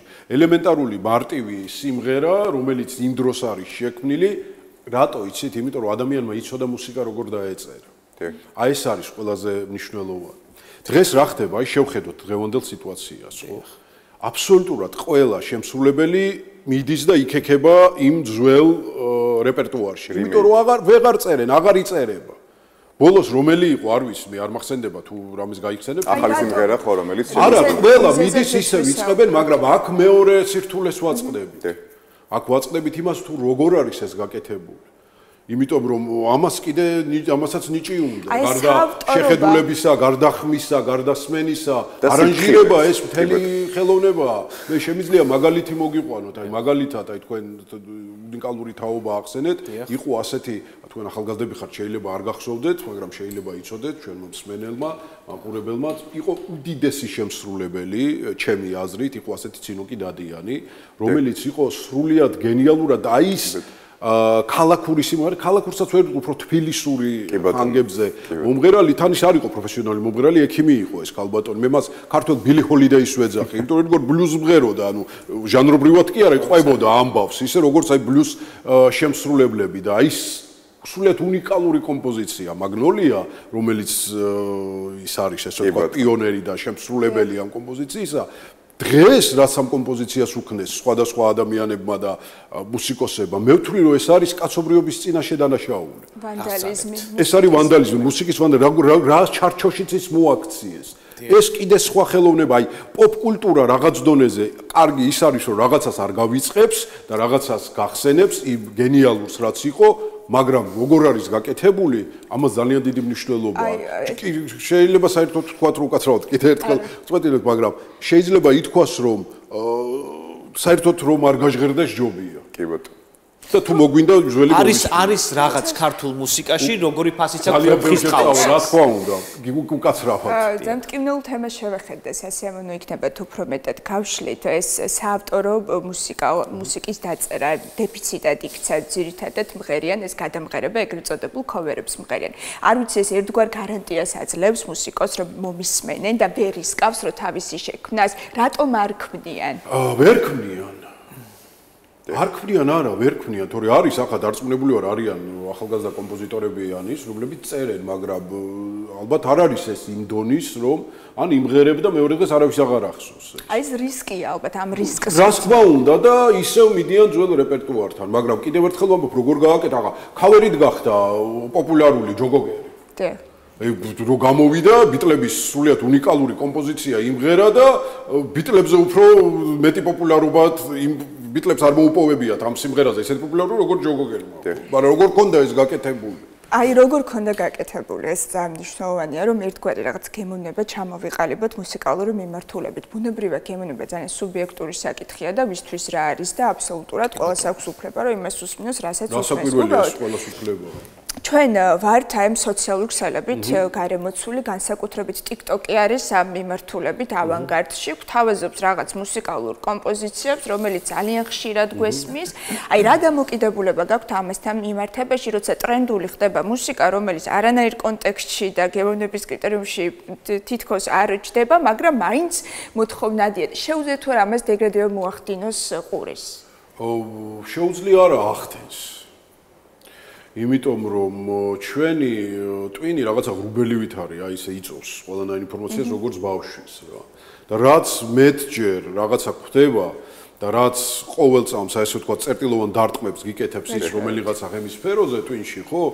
ის ეხა მაგალითად მე ჩემი თავი დავიჭირი ამასინათ აი ესე TikTok-ზე რაღაცა ერთხი ორჯერ, სამჯერ რაღაცა შემხვდა და იმ დღეს მოვდიოდი სამსახურში ფეხით დავდივარ სულ და ვიღინებ კაცო და მე ჩემ თავზე გავბრაზდი რა ამას ებრძვი მე ვთქვით მაგრამ ჩაჯდა ამეკვიატა სულიად რაღაცა უაზრო რა მაგრამ ხდება ეს რა თქმა უნდა საბოლოო ჯამში ეს არის ერთგვარი გამოფიტვა რაღაცა გემოვნების რესურსებისა რომ გადაგვიყვანონ შემდეგ იმაზე რომ მალე მოგყიდონ პროდუქტი თორე ახლა უდიდესი შემოქმედი რამდენი ხანი რაღაცას აკეთებენ და ფიქრობდნენ ხო ეს და რომ მოეწოდებინათ ჩვენ უნდა ვიმსჯელოთ რამდენი დიდი მნიშვნელობა აქვს ქართულ სატელევიზიო და რადიო სივრცეს იმისთვის რომ ალბათ ადამიანის ეს თქო გემოვნებაზე გარკვეულწილად ზემოქმედების საშუალება აქვს და რასაც ვაწოდებთ ალბათ და რასაც აწოდებს ქართული მედია საშუალებები მედიას უდიდესი მნიშვნელობა აქვს ალბათ იმაზე არის ორიენტირებული ხო შემდეგ იგივე TikTok-ის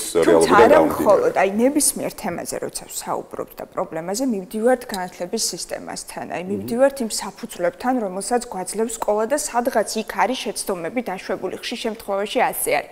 ეხლა ვსაუბრობთ სამოქალაქო განათლებაზე, საგანზე, რომელიც 10 წლის წინ საერთოდ მეორე ხარისხოვანად ითვლებოდა და ახლა პირველ ხარისხოვანია. იგივე არის მე ვფიქრობ აი საგნები, რომელიც ხელოვნებას ეხება. ეხლა მუსიკის საგანს ბევრ სკოლაში სერიოზულად არ აღიქვა. არა, არ შეიძლება აბსოლუტურად გეთანხმებით. მე ვარ იმის მომხრე, რომ მსგავსი საგნები, რაღაცა ფორმა იყოს მოფიქრებული და სკოლებში შევიდეს. თუმცა არის რამდენიმე უმაღლესი სასწავლებელი, გარდა ჟურნალისტიკისა, მაგალითად, სადაც ვკითხულობდი ჯაზის ისტორიას, აინტერესებდა ხო ეს ხო?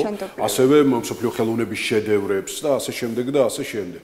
არის მოთხოვნა, რა თქმა უნდა და არიან ადამიანები, რომლებსაც, იმიტომ რომ საბოლოო ჯამში როგორი რამ ხდება, იცი, რაღაცა ბეზრდება, მაინც უგასაგებია ეს ყველაფერი, მაგრამ რა ხდება იქით ხო გვინდა რომ გავიგოთ ხო აი ხა მაგალითად ჩამოდის აი აქ მინდა გითხრათ ჩვენთან იყო ლეგენდარული რობი უილიამსი ხო ასევე ვიხილეთ Maroon 5 საქართველოში ჩემი რო ქვაი ეხა ჯასტინ ტიმბერლეიკზე თითქმის ბილეთები გაყიდულიაო როგორც დღეს გადავავლე აქ გადაცემის დაწყებამდე თვალი აი რა მნიშვნელობა აქვს გავსი პროექტების განხორციელებას იგივე ჯაზ ფესტივალს რომელიც ჩვენს ქალაქში უდიდესია უბრალოდ აი ვიტყვი კიდე პოპულარულ კულტურაზე სანამ თქვენ პასუხს გავცემ თქვენ კითხვას გავცემ პასუხს აი ჯასტინ ტიმბერლეიკი და ჩამოთვალეთ კიდე სულიად შესანიშნავი მუსიკოსები ნამდვილად მაგრამ მაგაზე ბევრად უფრო დიდი მუსიკოსი რო ჩამოდის უდიდესი რანგის მაგალითად აკადემიური მუსიკის ან თუნდაც იგივე ჯაზის ამხელა ის რა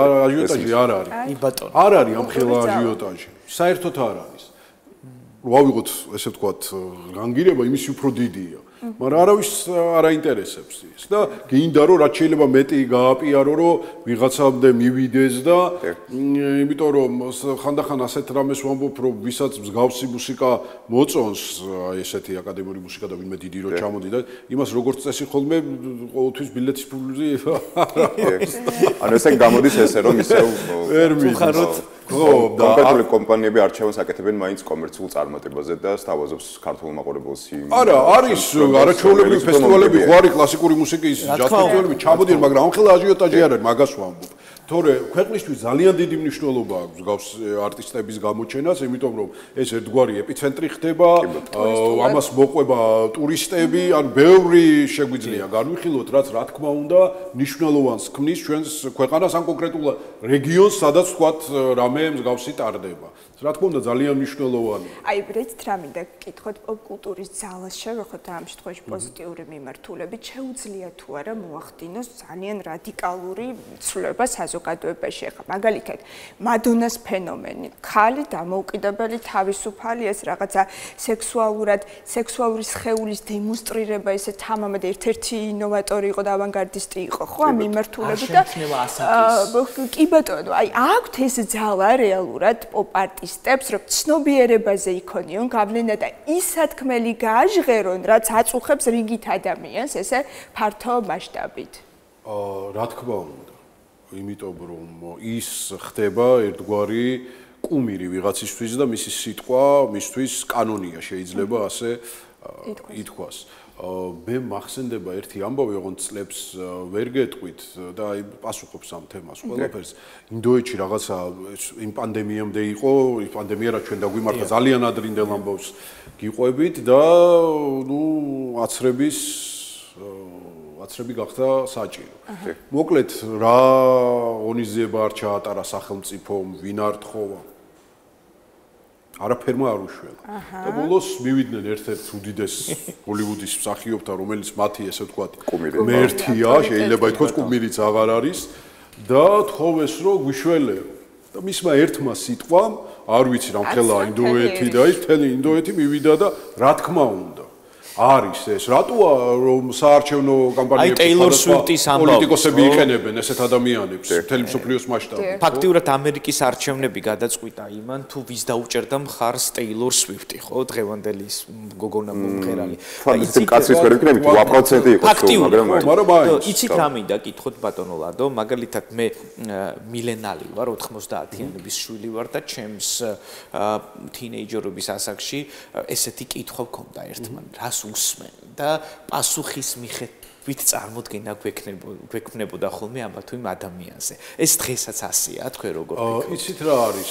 ჩემთვის რა თქმა უნდა მნიშვნელობა აქვს რომ ადამიანის ესე ვთქვათ ხასიათი ფსიქოტიპი რო გავიგო, მას რა მოწონს, რას უსმენს, რას კითხულობს, რომელი მხატვარია მისთვის უფრო მისაღები. რა თქმა უნდა ამას აქვს მნიშვნელობა. თუნდაც ყველაფერს თავი დავანებოთ, სანამ ვინმესთან რაღაცა შეხვედრაზე მიდიხარ, ეს მაღალ დიპლომატიურ რანგში ვამბობ ამას, ადამიანებმა უნდა გაიგონ ამ ადამიანზე ყველაფერი, როგორ წარმართონ საუბარი, ყველაფერი ყოველთვის რაღაცაში გეხმარება. ადამიანს რა თქმა უნდა წარმოადგენს ის თლიანობაში, თუ რა არის მისი მისწრაფებები. ამას ძალიან დიდი მნიშვნელობა აქვს. კი, ამას ძალიან დიდი მნიშვნელობა აქვს და შემდეგ უკვე იცი შენ ეს ადამიანთან გაქვს რამე საერთო, არ გაქვს რამე საერთო. გინდა მასთან ერთად დროის გატარება, არ გინდა მასთან დროის გატარება და ქართულსმენელზე რას გვეტყოდით და ღებულობს თუ არა მონაწილეობას ამაში იგივე მკვლევარები, მუსიკათმცოდნები და რადიოზე უნდა კითხოთ აუცილებლად. დღეს რა ისმის აჭარის რადიოში, ამასაც რო შევეხოთ ორი სიტყვით. ქართველი მსმენელი ზუსტად იდენტურია ქართული ესტრადისა. რას არის იმას უსმენს. რაც შეეხება საზოგადოებრივი მაუწყებლის კურსს, რა თქმა უნდა, ჩვენ აქ ძალიან ფრთხილად ვიქცევით, იმიტომ რომ ჩვენი ესე ვთქვათ, ხო, რა თქმა უნდა და რაც მაგალითად სხვა რადიოებმა შეიძლება გაუშვან, მისცენ ამას თავს უფლება, ჩვენ ამის გაკეთება არ შეგვიძლია და არც უნდა გავაკეთოთ. შესაბამისად, რა თქმა უნდა, აქ უფრო ფრთხილად ვართ. არა აქ ამას ახლა გადამწყვეტი მნიშვნელობა საზოგადოებრივ მაუწყებელს როცა გულისხმობ, საუბრობ ასევე საზოგადოებრივ მაუწყებელი საქართველოს რადიო და აჭარის რადიო. თან ახლა ხელა თარიღები მოდის ის 100 წლის ხდება ეს 95-ის ბატონო. ბატონო ლადო, უგმეს მადლობა, ბოლო კითხვა მოდით ეს იყოს, უნდა ვიდაოთ თუ არა გებოვნებაზე, თქვენი აზრით. აზრი არ აქვს. ვიდაოთ მაგრამ აზრი არ აქვს, მაინც ყველა დარჩება თავის, ესე ვთქვათ, ნიშაში და იტყვის, რომ ეს არის და შენ არ ხარ მართალი და საერთოდ ხელოვნებაზე კამათი და დავა არასწორი მგონია. მე მგონია, რომ ჩვენ უბრალოდ ვეცადოთ, რომ რაღაც დონეზე მაყურებელს და მსმენელს მივაწოდოთ ყველაფერი თანაბრად 50-50-ზე. არ შეიძლება რაღაცა დაჩაგროს და იმის ხარჯზე მოხდეს რაღაცის ჩანაცვლება. ვანახოთ ყველაფერი 50-50-ზე და მე მაყურებელმა და მსმენელმა თავად გადაწყვიტოს რა უნდა და რას მოусმენს, მაგრამ სულ ერთი ჟანრი როა და მეორე რო არავის არ აინტერესებს, იქ რა თქმა უნდა დომინირებს საშუალება უნდა მივიცეთ ხო მამასა. ხო, რა თქმა უნდა, იქ უკვე დომინირებს ის, რაც სამწუხაროდ დომინირებს დღეს. უღმესი მადლობა. ჩვენი სტუმარი ლადო ტატიშვილი, საზოგადოებრივი მაუწყებლის საჯარო ტელევიზიის რადიოს დირექტორი იყო ჩვენი სტუმარი. საუბრობდით პოპ მუსიკაზე, ასევე მელომანი, როგორც მელომანის ამპლუაში იყო ბატონი ლადო. მადლობა. მადლობა თქვენ.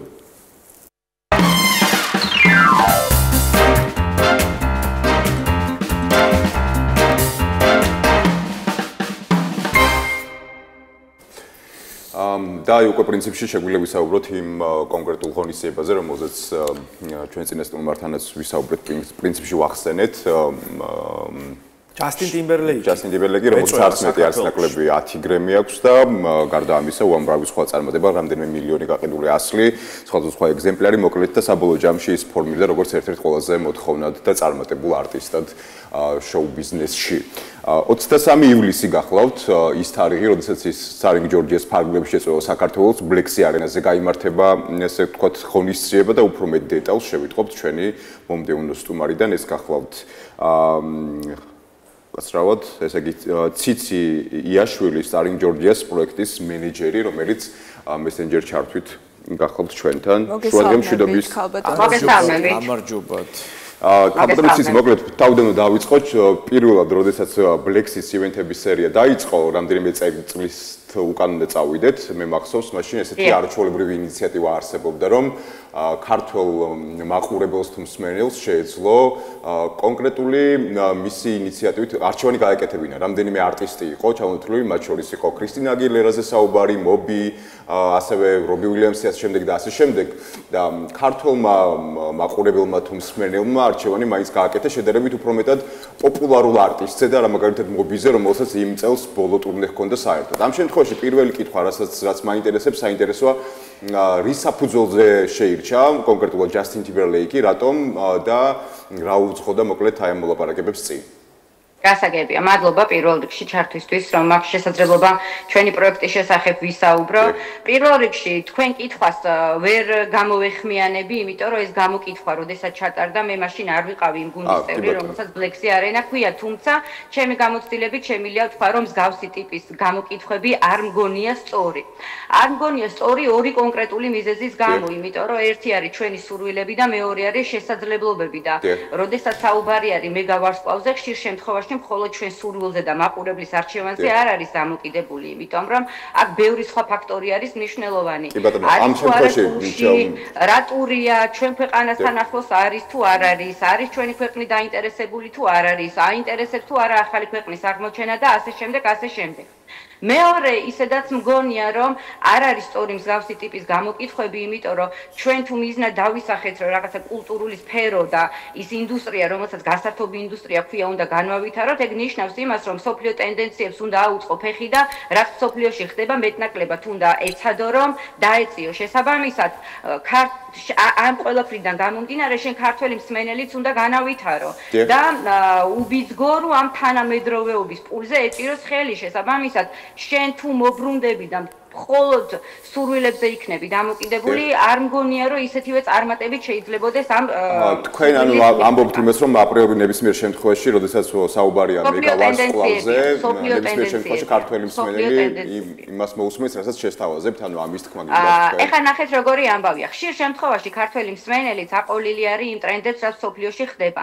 შესაბამისად, ჩვენ თუ გვინდა გასართობი ინდუსტრიის სრულუფლებიანი წევრი გავხდეთ და რასაც ხშირად ვამბობთ, რომ ამ რუკის ის ნაწილი იყოს საქართველოს, მაშინ ნიშნავს იმას, რომ ჩვენ ფეხი უნდა აუწყოთ მსოფლიო ტენდენციებს, აქტუალური არტისტები უნდა შევეცადოთ, რომ ჩამოვიყვანოთ საქართველოში და ამ მხრივ ვეცადოთ ქართველი მსმენელის განვითარებას. მე უბრალოდ იმას ვამბობ, რომ არ იქნება სწორი მხოლოდ ქართულ მსმენელზე ვიყოთ ორიენტირებულები.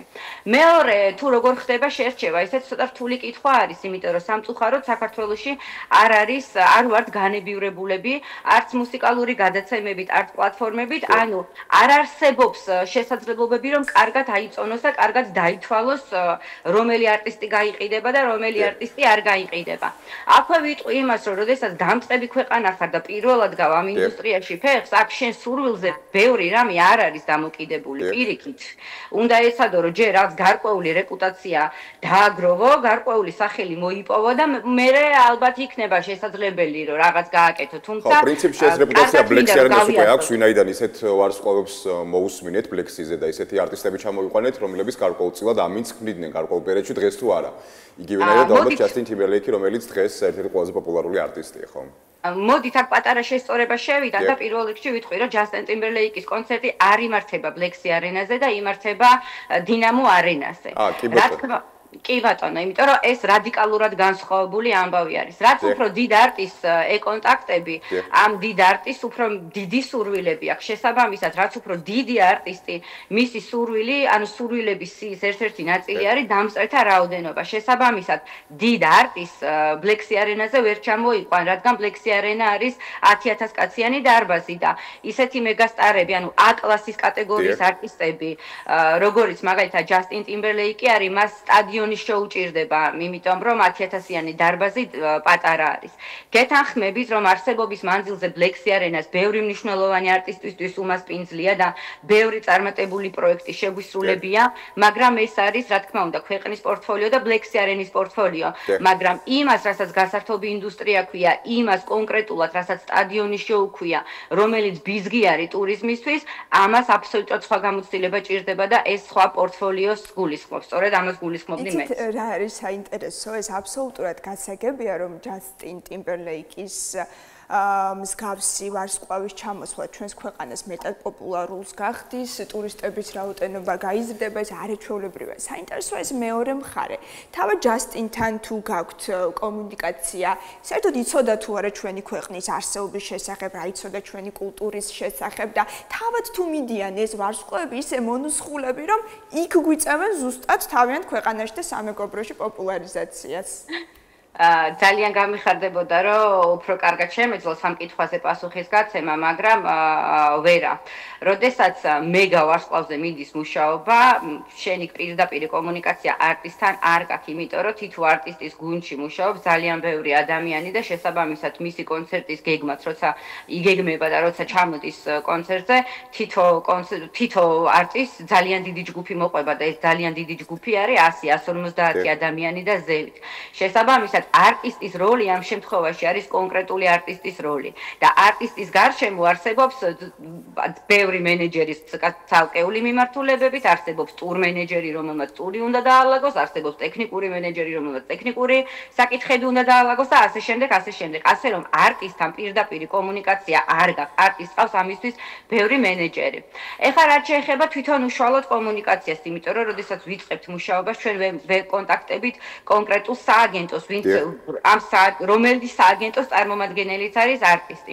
ეს იმდენად რთული პროცესი არის, რომ გეტყვით, თითოეულ დიდ არტისტთან მუშაობა გრძელდება წლობით. ეს შეიძლება იყოს იდეალურ შემთხვევაში 1 წელი, 2 წელი, 3 წელი. ნუ ეხლა მაგალითად მუსიკალურ სეზონს 2005-ისას, ხო, 30 მაისს ციცინათელას პარკში გახსნის Guns N' Roses, რომელთანაც დაახლოებით 3 წელი დაგვჭირდა მოლაპარაკება.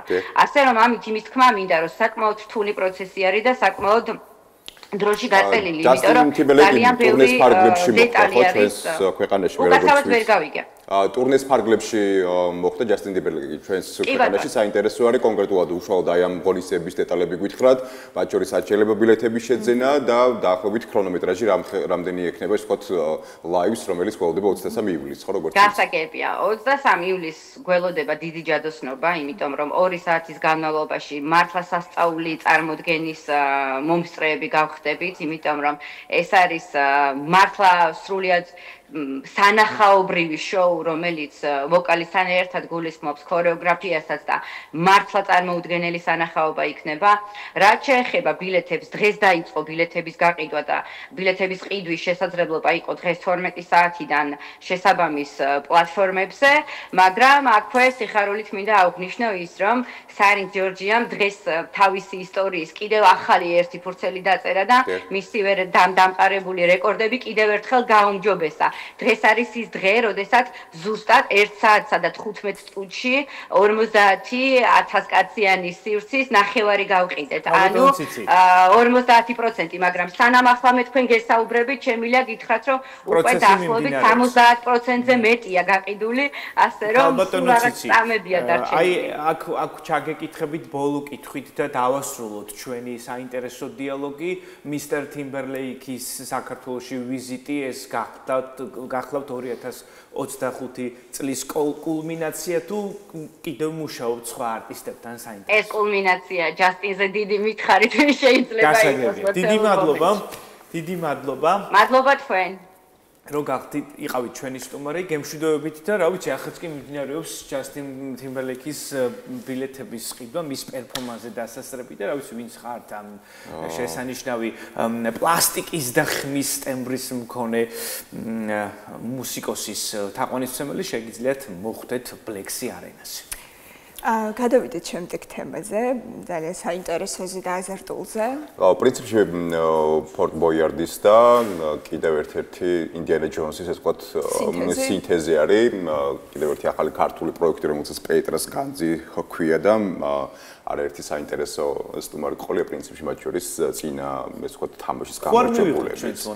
სიამოვნებით, რატომაც არა. პრინციპში ვკითხოთ ჯერ ჩვენ სტუმრებს რა გამოცდილება მიიღეს ამ თამაშიდან, ზოგადად როგორია სპეციფიკა და იქნებ რამდენიმე ისეთი რჩევაც მოგცეს, რომელიც აგვეხმარება რომ შემდეგ თუკიოდეს მე ვცდით რაღაცნაირად გაგვეულდეს თამაში. ესე იგი, მეგი კაკაბაძე გახლავთ, გუნდის კაპიტანი დავით მსხალაძე, ასევე მონაწილე და მესენჯერით ჩაგვერთვება კიდევ ერთი სტუმარი, როგორც პევიც. ჩვენ შეგვიძლია უკვე მესენჯერში ონლაინ სტუმარსაც მივესალმოთ და ჩვენ ერთდროულად გვექნება დიალოგი ჩვენს სტუმრებთან. გამარჯობა კიდევ ერთხელ. შესაშურ ფორმაში არიან ჩვენი სტუმრები. ალბათ ეს გამარჯვების წინაპირობას გახლავთ, ხო, როგორც უკვე ხვდებით. მოგვიყევით თავგადასავალზე, რომელიც პეტრას განძმა მოგცათ. როგორი იყო საერთოდ პირველი კომუნიკაცია, შემდეგ რატომ გადაწყვეტეთ მონაწილეობის მიღება და რა გამოცდილება შეიძინეთ? დავიწყებ იმით თუ როგორ შედგა გუნდი. პეტრა ჯგუფი დაუკავშირდა ახალგაზრდობის რეგიონულ ცენტრს და ასევე აჭარის განათლებისა და სპორტის სამინისტროს თანამშრომლობისთვის. ჩვენ შევადგინეთ ჯგუფი აჭარიაში მცხოვრები ახალგაზრდებისგან, რომლებიც იქნებოდნენ დიახ სტუდენტები, სხვადასხვა უნარის მქონე ახალგაზრდა გავაერთიანეთ, დავაკომპლექტეთ გუნდი და ერთად შემართებით აი წინაპირობა რა იყო გუნდის ჩამოყალიბების დროს თუ არის რაღაც გარკვეული კრიტერიუმები რის საფუძველზე შეიძლება ალბათ ყველას ვიყურებია ბავშვობაში ბოიარდის ციხესიმაგრეს და სწორედ აქედან გამომდინარე გავიხსენეთ ის თამაშები და აქედან გამომდინარე აი ვიღაცას ვისაც გველების და ქვეწარმავლების შიში არ ქონა, ვიღაცა ვისაც უფრო მეტი ძალა ქონა, ვიღაცა ვისაც უფრო მეტი ინტელექტუალური ნიჭი და შემდეგ ამ მიმართულებებით, სხვადასხვა მიმართულებით მოკლედ უნარით გავაერთიანეთ ეს ახალგაზრდები და შევკარით გუნდი. კი ბატონო, მონაწილეებს ვკითხოთ, არა, ბარემ როგორი გამოცდილება იყო მისთვის და როგორი თავგადასავალი მოლოდინთან ერთად. პირველში მოგესალმებით და მესალმებით თქვენს მაყურებელს. რაც შეეხება აქ მონაწილეობის მიღება ჩემთვის ძალიან დიდი სტიმული და мотиваცია იყო და მე პირადად ვისწავლე რა არის უფრო მეტი გუნდურობა და გუნდურად მუშაობა. და როცა მე მითხრეს რომ მე აქ უნდა მიიღო მონაწილეობა, ჯერ ვერ ვაცნობიერებდი თუ სად მივდიოდი და იქ რო ავედით და იქ რო ერთად მე შევიკარით და ერთმანეთი რო გავიცანით და დავიწყეთ თამაში, მე დავიწყე იმის გაცნობიერება თუ როგორი მაგარი ადგილია და როგორი აი გუნდურობას რა მნიშვნელობა აქვს? ესეც გითხარით, მით უმეტეს უცხო ადამიანებთან იკვეთებით ერთი იდეის ირგვლივ და ძალიან ცოტა დრო გაქვთ იმისთვის, რომ ერთმანეთს მიეჩვიოთ და აი როგორ უნდა შეიკრათ ერთ გუნდად. ჩვენ ერთმანეთი გავიცანით სანამ თამაში დაიწყებოდა 2 კვირით ადრე ერთმანეთს შევხვდით და უმეგობრდით უფრო კარგად რომ ერთმანეთი პროსწონოდა. ეს თქვენი სურვილი იყო თუ აუცილებელი პირობა? არა, ჩვენი სურვილი იყო რა თქმა უნდა, ჩვენი სურვილი იყო. ამიტომაც გაიმარჯვეთ. და ეს გუნდურობამ გაიმარჯვა მე ვფიქრობ და ყველა ჩვენ ესე ვფიქრობთ და ამან მოგაგებინა ესე რომ თქვა იქ თამაში და იქ იყო 5 გუნდი იყო ჩვენს გარდა და ვფიქრობ რომ ჩვენ გამორჩეული ვიყავით იმიტომ რომ ეს გუნდურობა გქონდა და ერთიანობა გქონდა. ჩვენ ბოდიში არა პირიქით ბოდიში ჩვენ დაგეგმილი გქონდა თუ ვინცად უნდა შესულიყო პირობითად მიახლოებისთვის რა უფრო პლუსი ან მინუსი გქონდა და ჩვენ ეს წინასწარ ვიცოდით და ამან მოგაგებინა და ეს დამსახურებად ითეული წევრის და მინდა მადლობა გადავხოთ ითეულ წევრს ამისათვის. ფორფერს უყურავთ მაპატეგიო. ყველაზე მეტად ვხელავდი აი რომელიღაც კაცთან რო შედიოდა ეს ერთ-ერთი პერსონაჟი და ის ეკითხებოდა გამოცანას, იმიტომ რაღაც მომენტში ვფიქრობდი რომ იმ გველსაც შეეხები, იმ რაღაცა ფიზიკურ აქტობას გააკეთე, მაგრამ კითხვაზე პასუხი თუ არ იცი, აი რა უნდა გააკეთო, იღუპება გუნდი. ამ შემთხვევაში არის თუ არა ერთ-ერთი თავსატეხი, ესეთი გონივრული თავსატეხი და არა ფიზიკური. ერთ-ერთი თავსატეხი იყო ეგეთი, თუმცა როგორც ასეთი გადამწყვეტი მნიშვნელობა არ ქონია. აი მეგი მოდი მას ჩაგე. კარგია თუ არ ქონია? რა აქვს გადამწყვეტ მნიშვნელობას რას ანიჭებთ იმისათვის რომ მოიპოვოთ შანუყვარი? საბოლოო ჯამში მაინც გადამწყვეტი მნიშვნელობა თუნდაც რჩევის სახით რომ გავცეთ შემდეგში ვინც მიიღებს მონაწილეობას, აი თავიდან თქვენ გავუსვით ხაზი, გუნდურობა იყო მნიშვნელოვანი. ფიზიკური ძალა? ფიზიკური ძალაც ინტელექტი? კი, აუცილებლად კი. გუნდურობა? თუმცა გუნდში მაინც გადამწყვეტი რომელია? ყველაფერი ერთად. მინდა ვთქვა, აი პირველად 2 კვირით ადრე როცა შევიკრიბეთ, თითოეული მონაწილის იდეაც ის იყო, რომ აუცილებელი პირობა იყო ის, რომ ერთმანეთის აზრისთვის გვეცა პატივის ერთპიროვნულად არავის მიუხედავად იმისა, რომ პირობითად კაპიტანი ვიყავი და შემიძლია რომ ერთპიროვნულად მიმოღო კონკრეტულ დავალებაზე გადაწყვეტილება, არც ერთხელ არ დამიშვია, ხო ეგრე იყო? არც ერთხელ არ დამიშვია ეგეთი შემთხვევა, ყოველთვის გუნდი აქტიურად იყო ჩართული და თუ 10 მონაწილე ვიყავით, 6 დასტური გვინდოდა რომ თუ რაღაცა ისეთი კითხვის ნიშანი დაისმებოდა, რომ კონკრეტულად ფაქტობრივად შეგვიძლია ვთქვათ, რომ ეს გამოცდილება, რასაც თქვენ იღებთ, ეს არის, არ ვიცი, ოქროს რჩევა და ფუნდამენტი კორპორატიული კულტურისთვის, ხო? აი კორპორაციაში იმისთვის, რომ ვიყოთ წარმატებულები, აუცილებელია ეს გუნდურობა, ამიტომ მსგავსი თამაშები ძალიან ბევრ ცხოვრებისეულ უნარს ავითარებს. იდეაც ეგ იყო. სხვადასხვა კომპანიიდანაც იყვნენ მონაწილეები, ნუ ახალგაზრდები არ იყვნენ, მაგრამ ნუ რა მნიშვნელობა. აი ზუსტად ჩვენ როდის უნდა ვიყოთ სტუმრები და ჩვენ როდის მიგვიწევენ მაგ თემაზე უნდა ვესაუბროთ. ახლა ნატალია გელაშვილს, რომელიც გვერდება ონლაინ, მოგესალმებით. ქალბატონო ნატალია პეტრა, ჯგუფის მარკეტინგის ხელმძღვანელი.